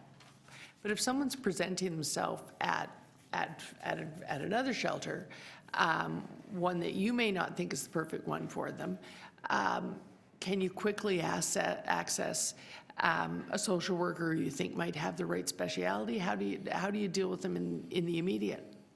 So each of our shelters do have case workers, case managers that are knowledgeable about the resources that are available. So they're able to make referrals. They're able to identify another shelter that would be helpful, or be able to reach out to our assessment and referral center and say, I have this person, I need to find another bed, or we're experiencing some barriers. Our shelters are actually coordinated in that way so that if one shelter is experiencing some significant pressures because of a person who is not getting the right types of services, there's avenues for them to reach out and look for that system support to be able to link them up. Okay, and that's available right now? That's happening right now. Okay, thank you. Okay. Thank you very much. Are there any other questions? We can move to speakers then. To speak, Terry Lynn? So I'm very excited about the different projects that are happening around the city around shelter support. I think it's a lot more work on shelter support that we've had in a long time. At the same time, again, I'm speaking to the converted, that ideally we don't want anyone to be in a shelter, right? So the question really lies at like, how can we make housing more accessible? How can we make services more accessible so that we're preventing homelessness and people aren't going into shelters? And a couple of things that I wanted to speak to. I know this is like old information, but it was the best report I can find, and I remember when that report was created. So there was a report created by Sistering and the Wellesley Research Institute in 2006. Again, I said it was old. And they just did a survey of people that were coming into walk-ins, and they interviewed men and women, but there was a particular focus on women, and they estimated that 67% of the people that they interviewed had one or more disabilities that was restrictive, right? So we're talking about things like arthritis, we're talking about people with mobility devices, certainly mental health issues, things like liver failure and heart disease, those kinds of things, but definitely disabilities existing in there. So we do have, based on other research that hasn't necessarily encompassed the entire system, that says we're disproportionately represented in terms of the homeless population in Toronto. I also wanted to speak to 129 Peter Street. I know in the VAW sector, so the violence against women community, that location is not considered safe for lots of populations, people with disabilities and women in particular. So when you're working at a drop-in center, we always tell folks to go with a friend. So there needs to be some work around there. But I'm sure you guys have heard about that before. And also, like, I think it's entirely unacceptable that people with disabilities in particular, who need particularly, why am I forgetting the word? Attendant services, are actually staying in hospitals longer. We know that's true because they don't have anywhere to go. So that's often an under-researched population, because when you're targeting people to access for homeless services, often that population gets discounted because they're not part of the catchment area. And certainly people should not be in jails for longer because they don't have housing to go to and a safe place to go to, right? And I get that you're alongside because you spoke to that as being unacceptable. One thing that I thought was really interesting was you said you have a harm reduction policy for substance abuse, which is common in city shelters, and I support that. But I would encourage you in policy, if we look at harm reduction from a perspective of reducing a policy or program that reduces harm, we certainly need to look at how we're reducing harm and increasing safety for service users with disabilities using the AODA Act and current tools that we have within our system to do that. And in addition to that, need to look into things like, you mentioned mental health things, so things like reducing self-harm. We're already seeing LGBTQ shelters in the City of Toronto, which are very needed, and I'm very excited about those particular shelters. So just maybe like broadening the harm reduction policy to target certain populations that we know to be vulnerable in terms of housing and homelessness. And just wanted to also say that, you know, in terms of the CCAC assessments, for in-shelter supports and assessments, that's always going to be piecemeal. And I'm a fan of the CCAC for lots of things, so it's not that, but it's harder if your attendants are CCAC workers to have that attendant actually show up on time, to be comfortable working in a shelter, to be comfortable working around other folks.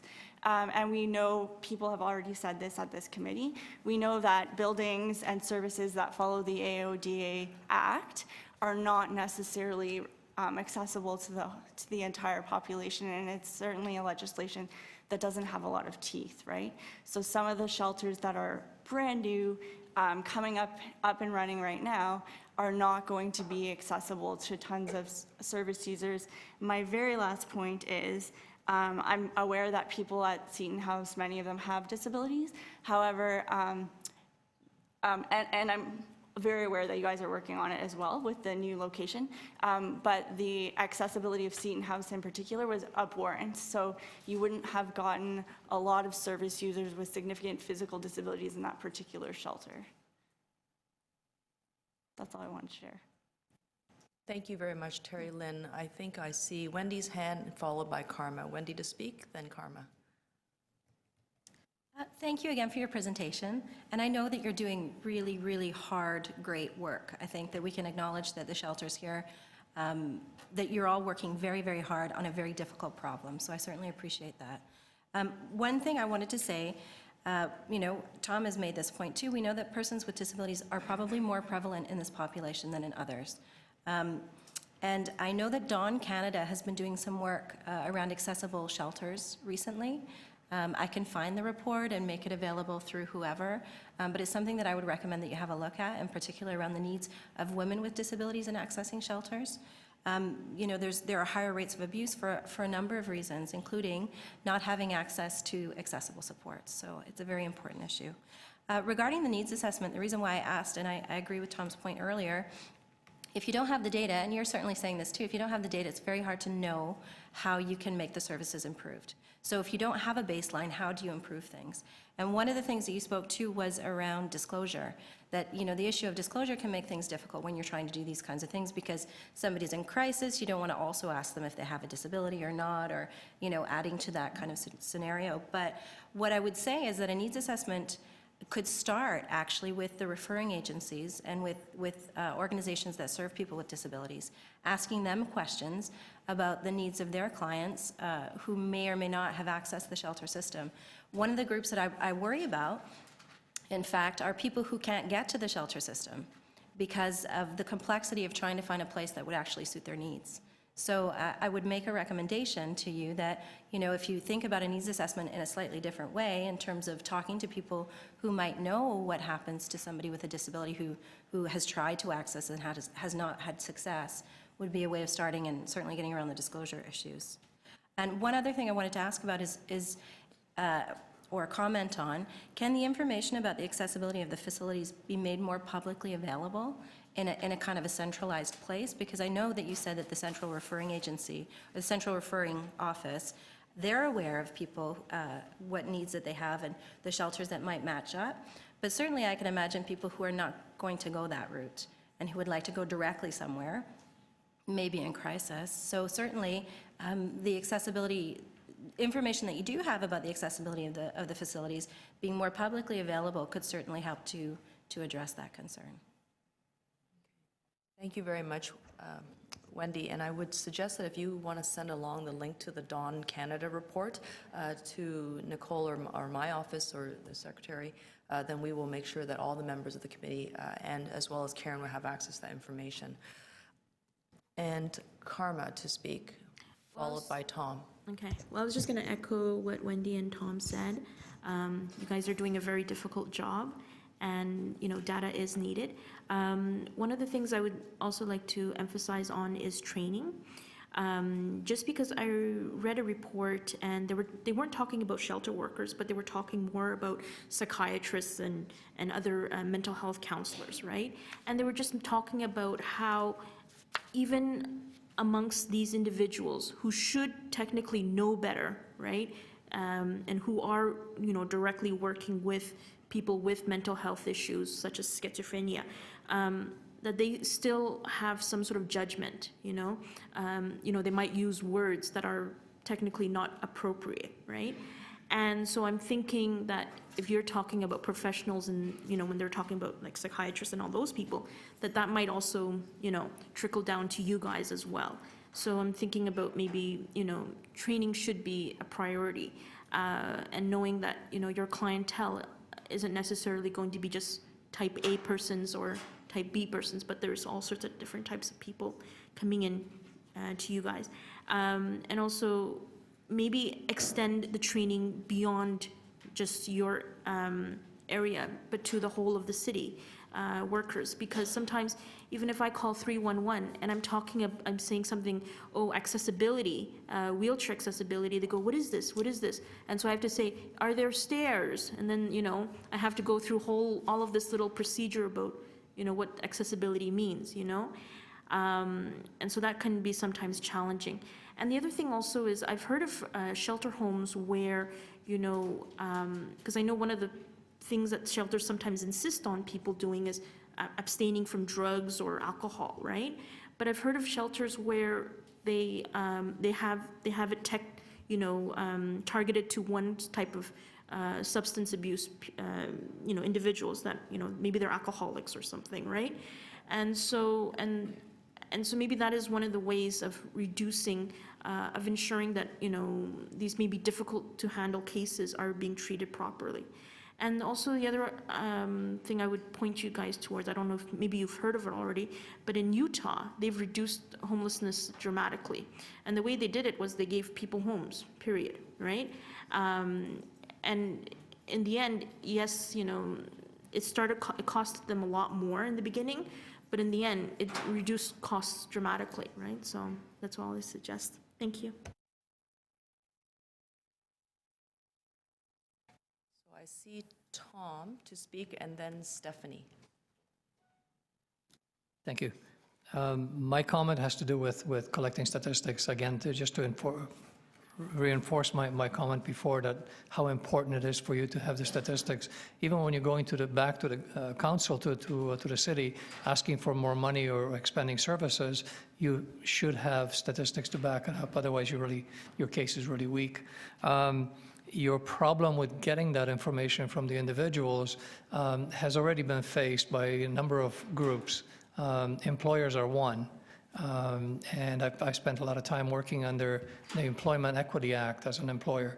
And they certainly have to ask that question of all four groups, people with disabilities, Aboriginal people, visible minorities, and women. So that question is already formulated and has been being used. Other employers who are not compliant with the Employment Equity Act also are asking the same question. The City of Toronto, as a matter of fact, is asking that question outside of that Employment Equity Act, and I'm sure Nicole would be able to help out with that. So there are different models of asking that without being intrusive or invasive and still help you collect that information.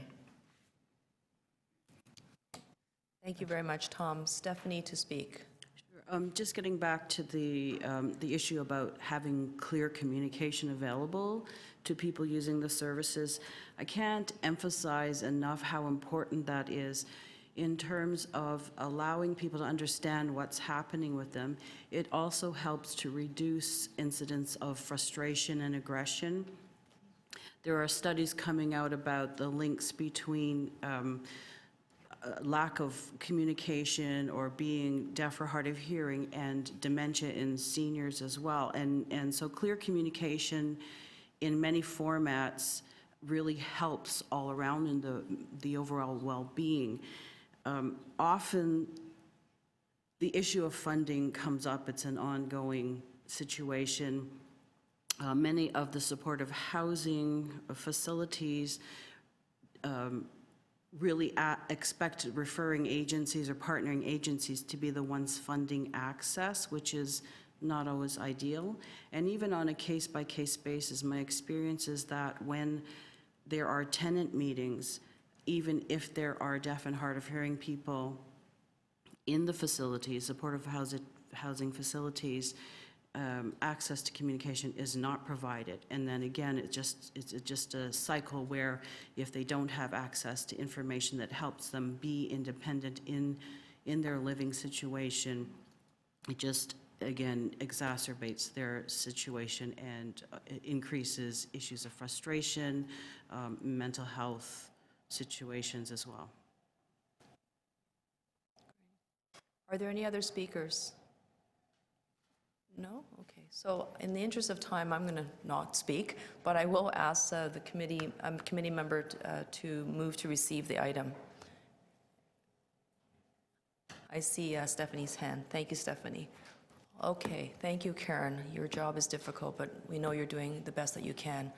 I recognize in the interest of time, we generally have a stop time for our committee meetings at 12, and I just want to do a quick informal canvass. Who needs to leave the room by 12 o'clock? They have a ride waiting for them at 12. So there's a number of hands going up, almost 5, 6. So we are going to try to stop our meeting exactly at 12. I know that Councillor Carroll is interested in varying the order paper. Yes, just a quick, I too have to leave at before noon. I actually should be leaving right now to go up to a police board meeting.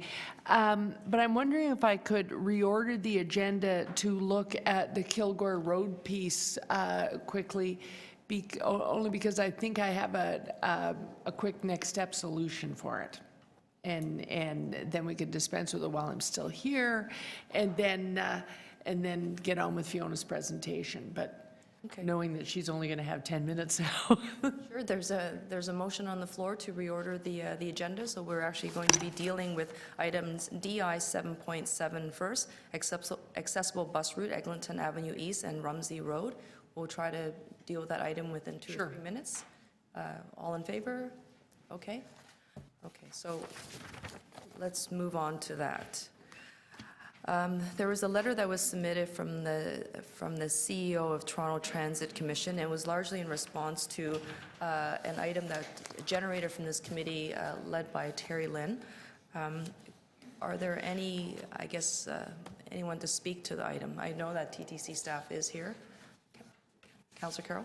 Yeah, Terry Lynn originated this item, so she may want to speak, but knowing that we were getting short of time, I went over and had a conversation. I don't know if people have noticed, Mazen Aribi is here, who is the chair of ACAT, sitting behind us. And I just went and talked to him, because if you read the letter, after looking at all of the possible solutions, I kind of put it back in transportation and public realms court by talking about there isn't enough ridership to generate a specialized route above and beyond Wheel-Trans services that would go to all of the institutional settings along Kilgore. So they put it back on transportation in terms of making sure all the surface bus stops are accessible. And so I went over and had a conversation with Mazen to ask, just to be sure, over the past few years, what are the accessibility plans around the Eglinton Crosstown stations, because the Crosstown would still be underground at that point. And if we are talking about just making sure that all of the bus stops are accessible, have we really thought through all of them?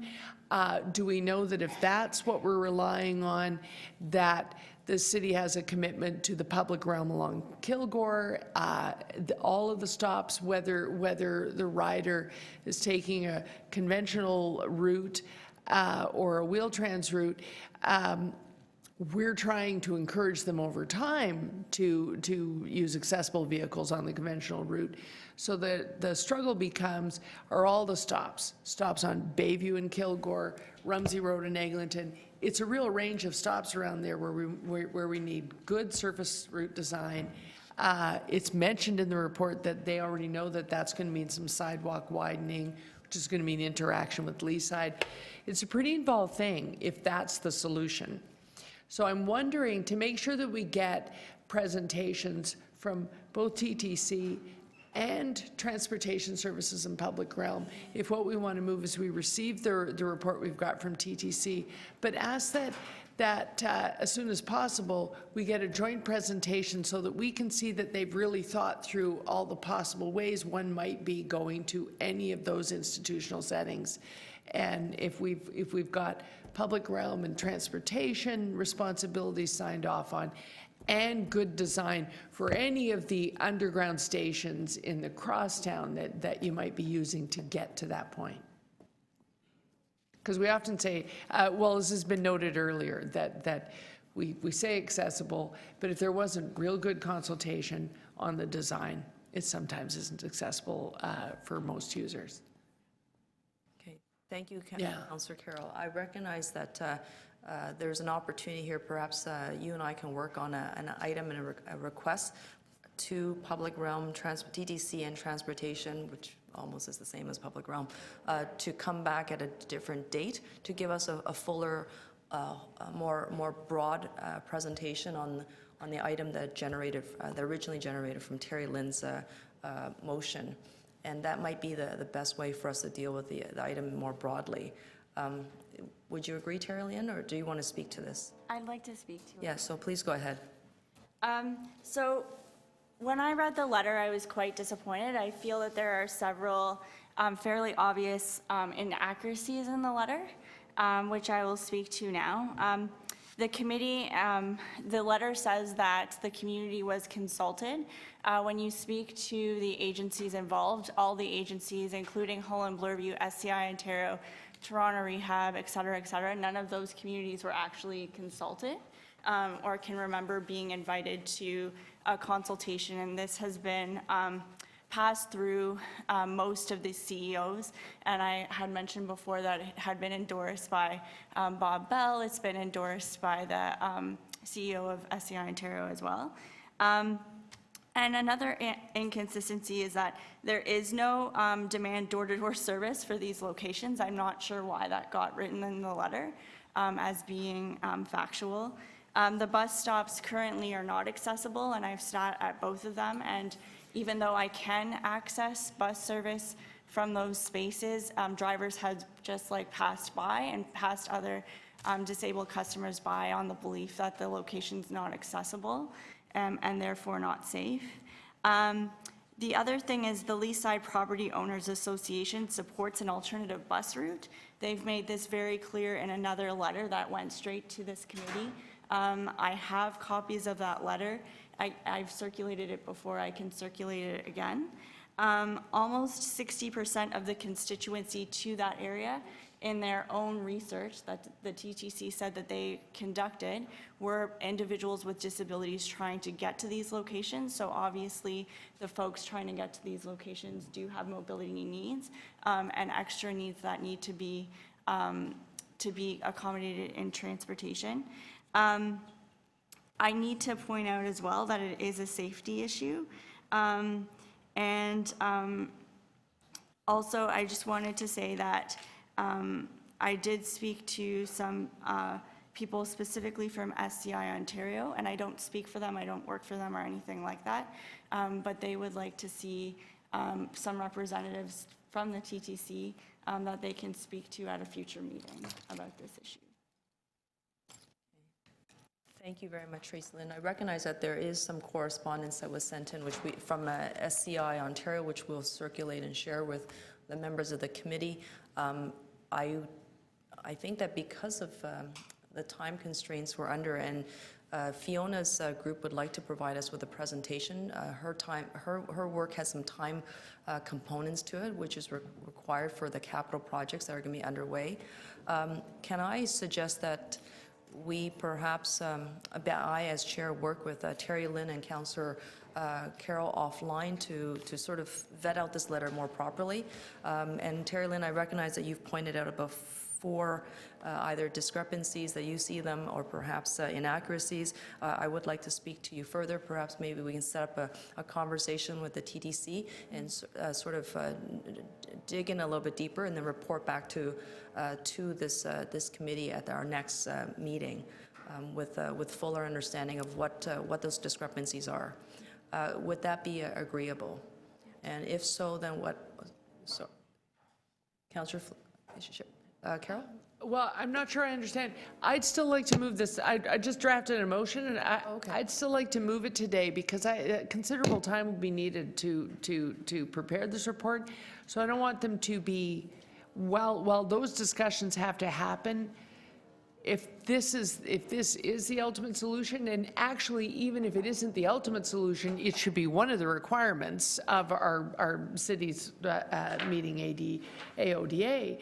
I'd still like to move this motion today so that work begins. Sure. Do you wanna- Let me just read what I've drafted, and I've written it out. The clerk's probably mad at me already that I didn't write it half an hour ago. We just went through the procedures of the meeting. Go ahead. I was thinking of moving today, that TTC staff and transportation staff present to the Disabilities Accessibility and Inclusion Committee on an accessibility plan within the TTC conventional system and the surface streetscape for travel to all institutional settings along Kilgore Road. And the reason I'm doing that is that ultimately, under AODA, these are all, public spaces that get you to important places. So it has to happen anyway. But I think in particular, it needs to happen because there are a number of things going on here.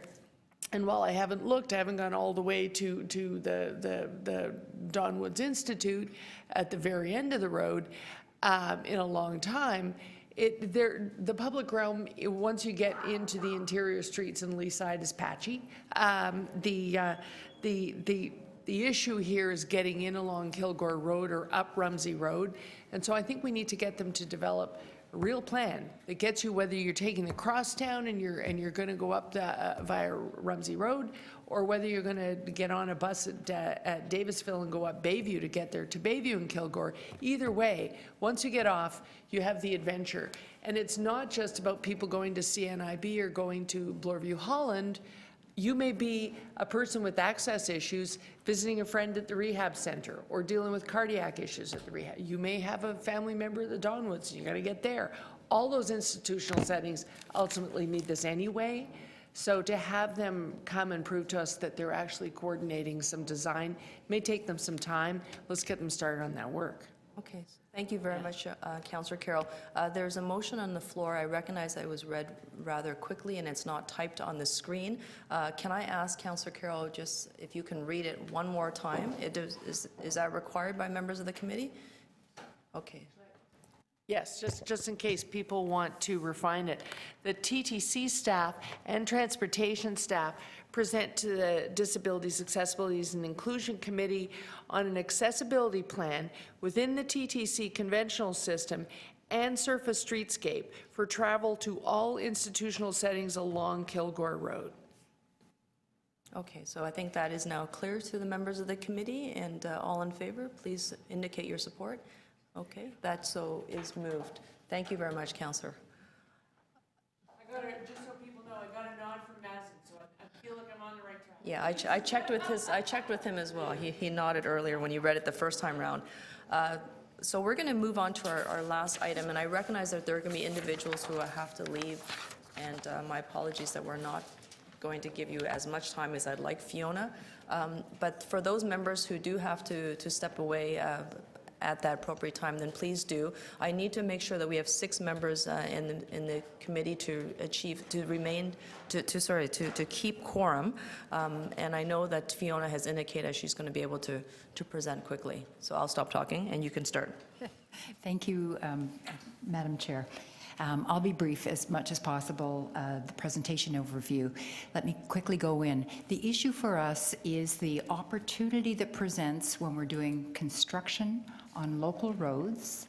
Those are the kinds of roads where you often see most homes, to add sidewalks that we don't currently have. And the reason is that the city has a standard. It says if the road is an arterial or a collector road, it should have a sidewalk on both sides. However, if it's a local road, the recommendation is that the sidewalk be on at least one side of the road.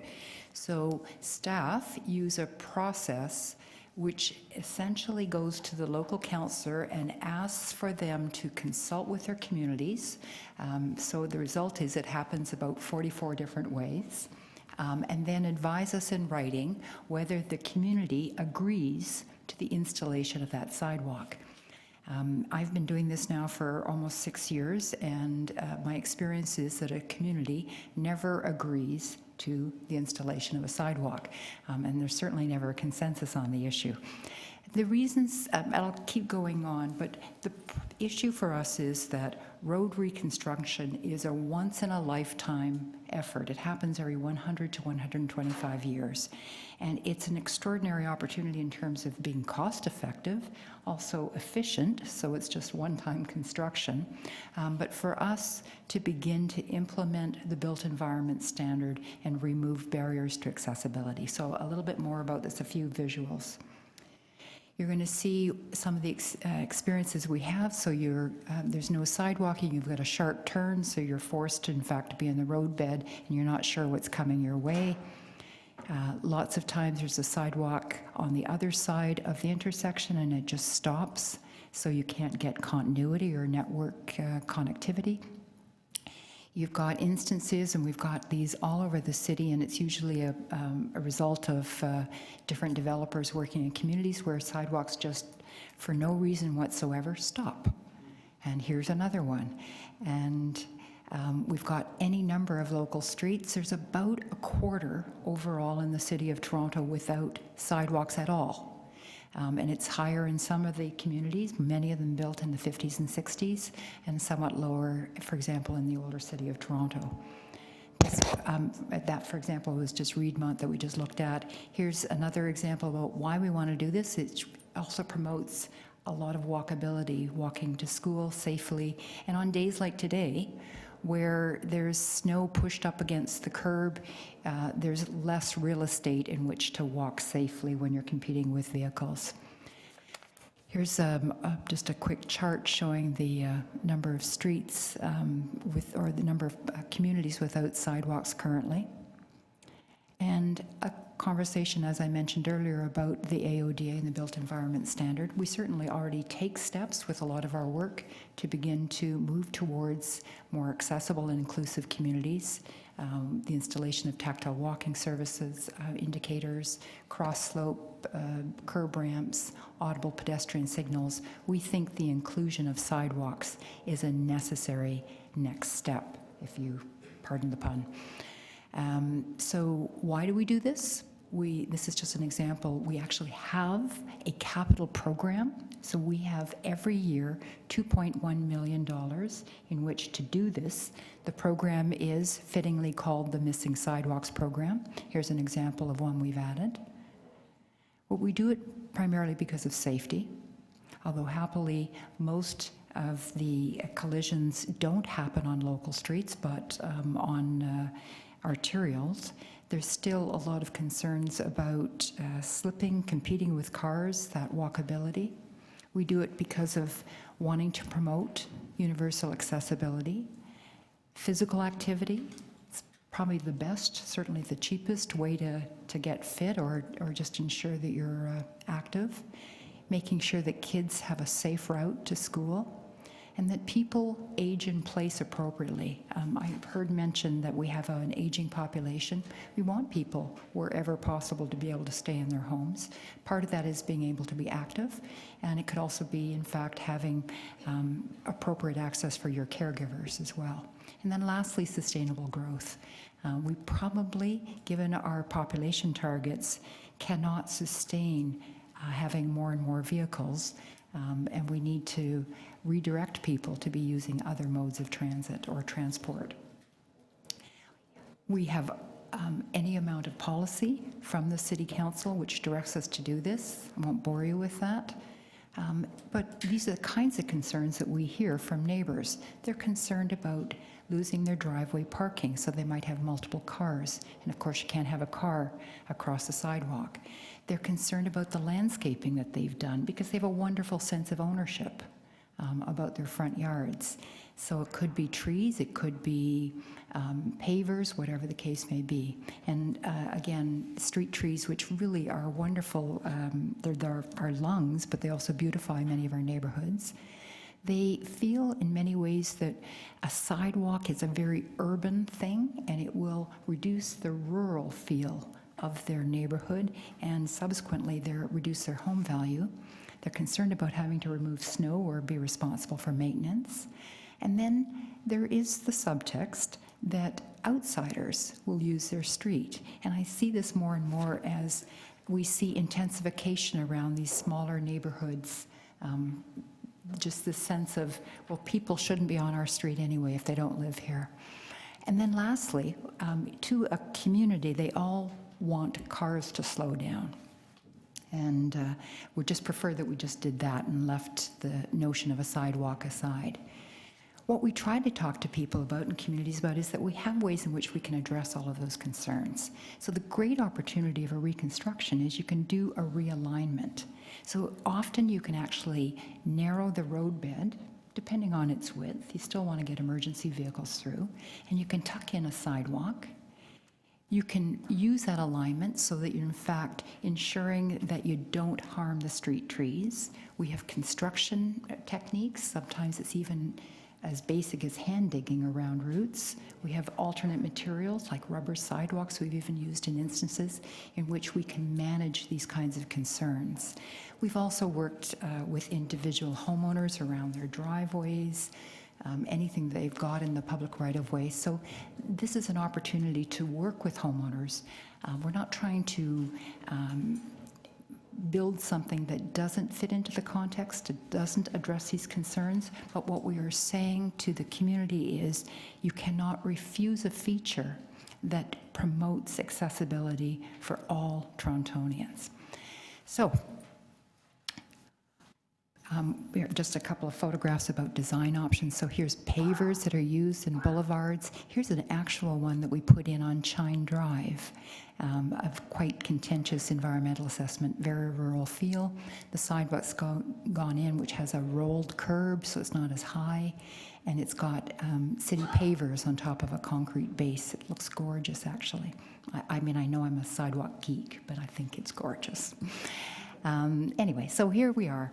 We are proposing that with this legal interpretation that we advise the councillors that upon reconstruction, we will be very happy to work with communities about where the sidewalk will go, but not if the sidewalk will be added. And we're seeking your comments as to this change in process and the report that we'll be bringing forward to the council. Thank you very much, Fiona. I recognize that we're going to, we are sort of running out of time, but I also know that this is a very important item that's before us. I know that you're looking for feedback specifically from the members of this committee. I would encourage just about every single member to speak. If you can, I know that it's a matter of time, but I think if I can summarize what Fiona is asking us is, this item is going to be somewhat contentious in the 44 wards. Everyone has a different approach to community consultation, and we have built a city that reigns supreme around the car. So we need to provide her with a mandate of some sort, direction, clear direction that this committee either supports the building of sidewalks as a right, and then a negotiation between the city and the local community of where that sidewalk is going to be placed within the community to provide access. Would that be a correct way of summarizing your presentation? Okay, so to speak, Tom, Martin. Hi there. My question is about the amounts of sidewalks. I understand that you're saying only one sidewalk would go on the local streets, or that's what is recommended. My question is, when I get to this street, and this is the first time I go to this street, how do I know which side the sidewalk is on, and how do I get there safely?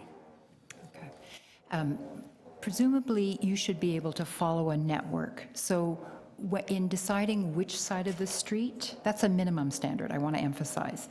But in deciding which side of the street, you want to have connectivity. So I don't want it jumping from side to side as the first principle. The second is that when you come to that curb cut, you should have the plates are there, which also indicate that it's safe in which to leave the sidewalk, continue straight, and then pick up a curb cut on the receiving end of the intersection, or the whatever that street would be. So, again, our objective is to try to have these networks of connectivity, and so that trip planning is from really from start to stop. Questions? Any other questions? Darren? Go ahead, please.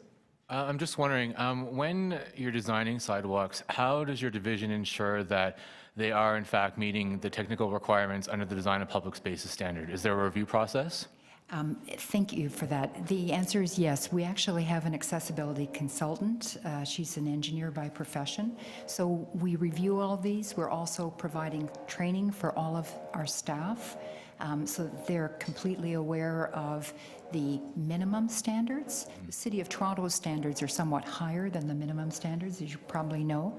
And we also make ourselves open for any questions about technical questions, and sometimes we're problem solving because the guidance isn't complete within the AODA. Thank you. Wendy, please. So I really appreciated your presentation, thank you. And I wanted to ask about the standards a little bit too. So you said that what's being proposed is a minimum standard.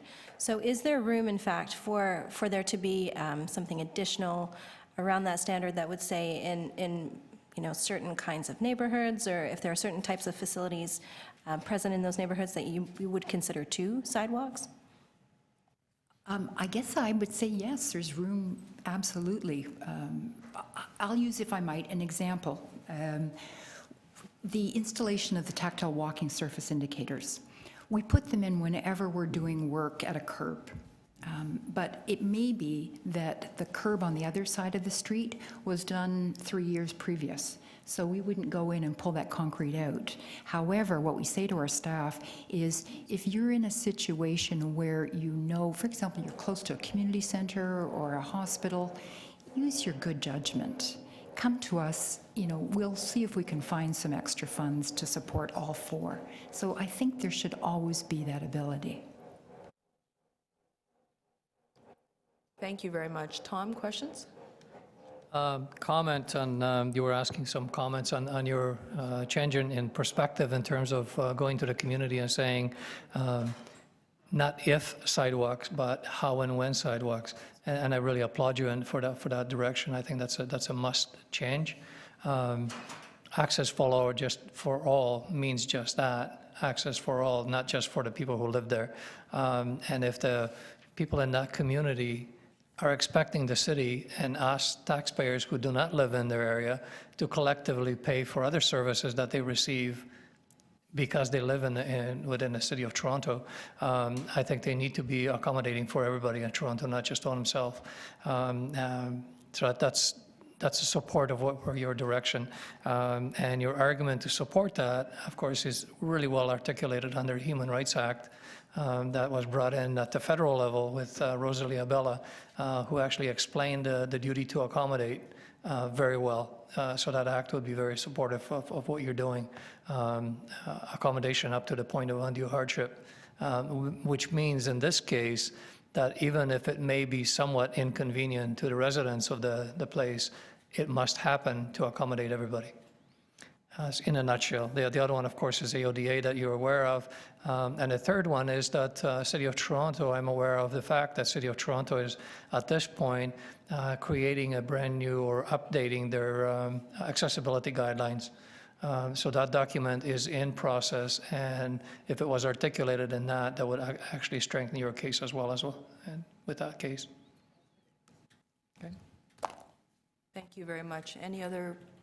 Anybody else who's interested in speaking to the item or to ask questions? I've merged the 2 together. Okay. I'd like to make Go a ahead. comment. So I thought we were on questions. I was waiting for questions. Yeah, only in the interest of time. Sure. I fully support the recommendation that you've made. And it's interesting for me because I have a disability. I don't have a mobility disability, but I'm a mom also. And, as a mom, I couldn't really get my kid in his stroller on the TTC unless there was an elevator. So I was actually just living in the 5 square blocks that I could get out to and walk around with my kiddo in his stroller. And it made me very aware of the issues related to sidewalks. And so just to say that I totally support what you're recommending. I think that the benefits extend beyond AODA compliance very significantly to include people who are using strollers, people who are on rollerblades. So there's a whole host of other folks that would benefit from this as well. So good luck. Okay. Joe and then Yin. Thank you. Yeah, I would just echo the comments everyone has made about and the neighborhoods change in time, and folks, will be aging in place, and strollers, babies come along, all these things. And the neighborhood may change, owners may come and go. So it's a 100-year cycle, you said. So do it now, and you're prepared for the next 100 years for when the neighborhood does need it. Okay. And I fully support, echo everybody's comment. With the increase I hear in the news of road accidents with pedestrians, crossings and all that, I mean, that to have people walking on the same road as cars is just, I can't imagine it. So I really strongly advocate for safety in that regard.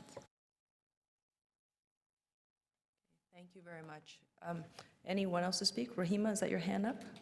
No? Okay, so I'm going to move a motion onto the screen. And the motion is fairly straightforward, and I recognize that it might be a little bit sloppy, but hopefully I want to be able to ensure that Fiona and her team leave this committee with a pretty clear and strong mandate.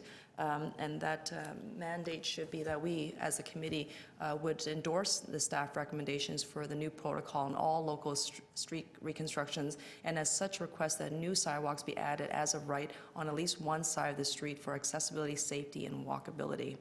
I think the committee members were very articulate in all the reasons why, going from access for people who are using all sorts of mobility devices, including mothers who are using strollers, right up to the fact that it is a human rights point of view that we want to put forward, and the city who is very interested in talking about accessibility, and city councilors who are very interested in talking accessibility, is that we cannot necessarily leave the final decision-making to those who are fully accessible. If that was the case, then I think the city wouldn't be working for all of us. So the rights of the minority cannot be and can never be left to the rights of to the voices of the majority in this case. I'm going to keep my comments short and stop right there. There's a motion on the floor. If there's no other motions, then I'm going to ask for all hands in the air and to indicate your support. I'm going to read this motion again. My apologies. That the Disabilities Access and Inclusion Advisory Committee endorse a staff recommendation for the new protocol on all local street reconstructions, and as such request that the new sidewalks be added as of right on at least one side of the street for accessibility, safety, and walkability. And can we have a recorded vote if there is going to be unanimous support? Tom, Darren, I'm going to just speak first name, Kristen, Rahima, Wendy, Terry, Stephanie, Joe, Yin, and Martin. So that, just let the record reflect that is a unanimous vote for the members who are here today. Okay, so that concludes the end of our agenda, and I want to thank all the members for those who persevered and stayed with us till the very end. This was a very exciting first meeting. You can tell that the agendas will be packed, and we look forward to your active, enthusiastic attendance and participation at our next meeting. Okay, thank you.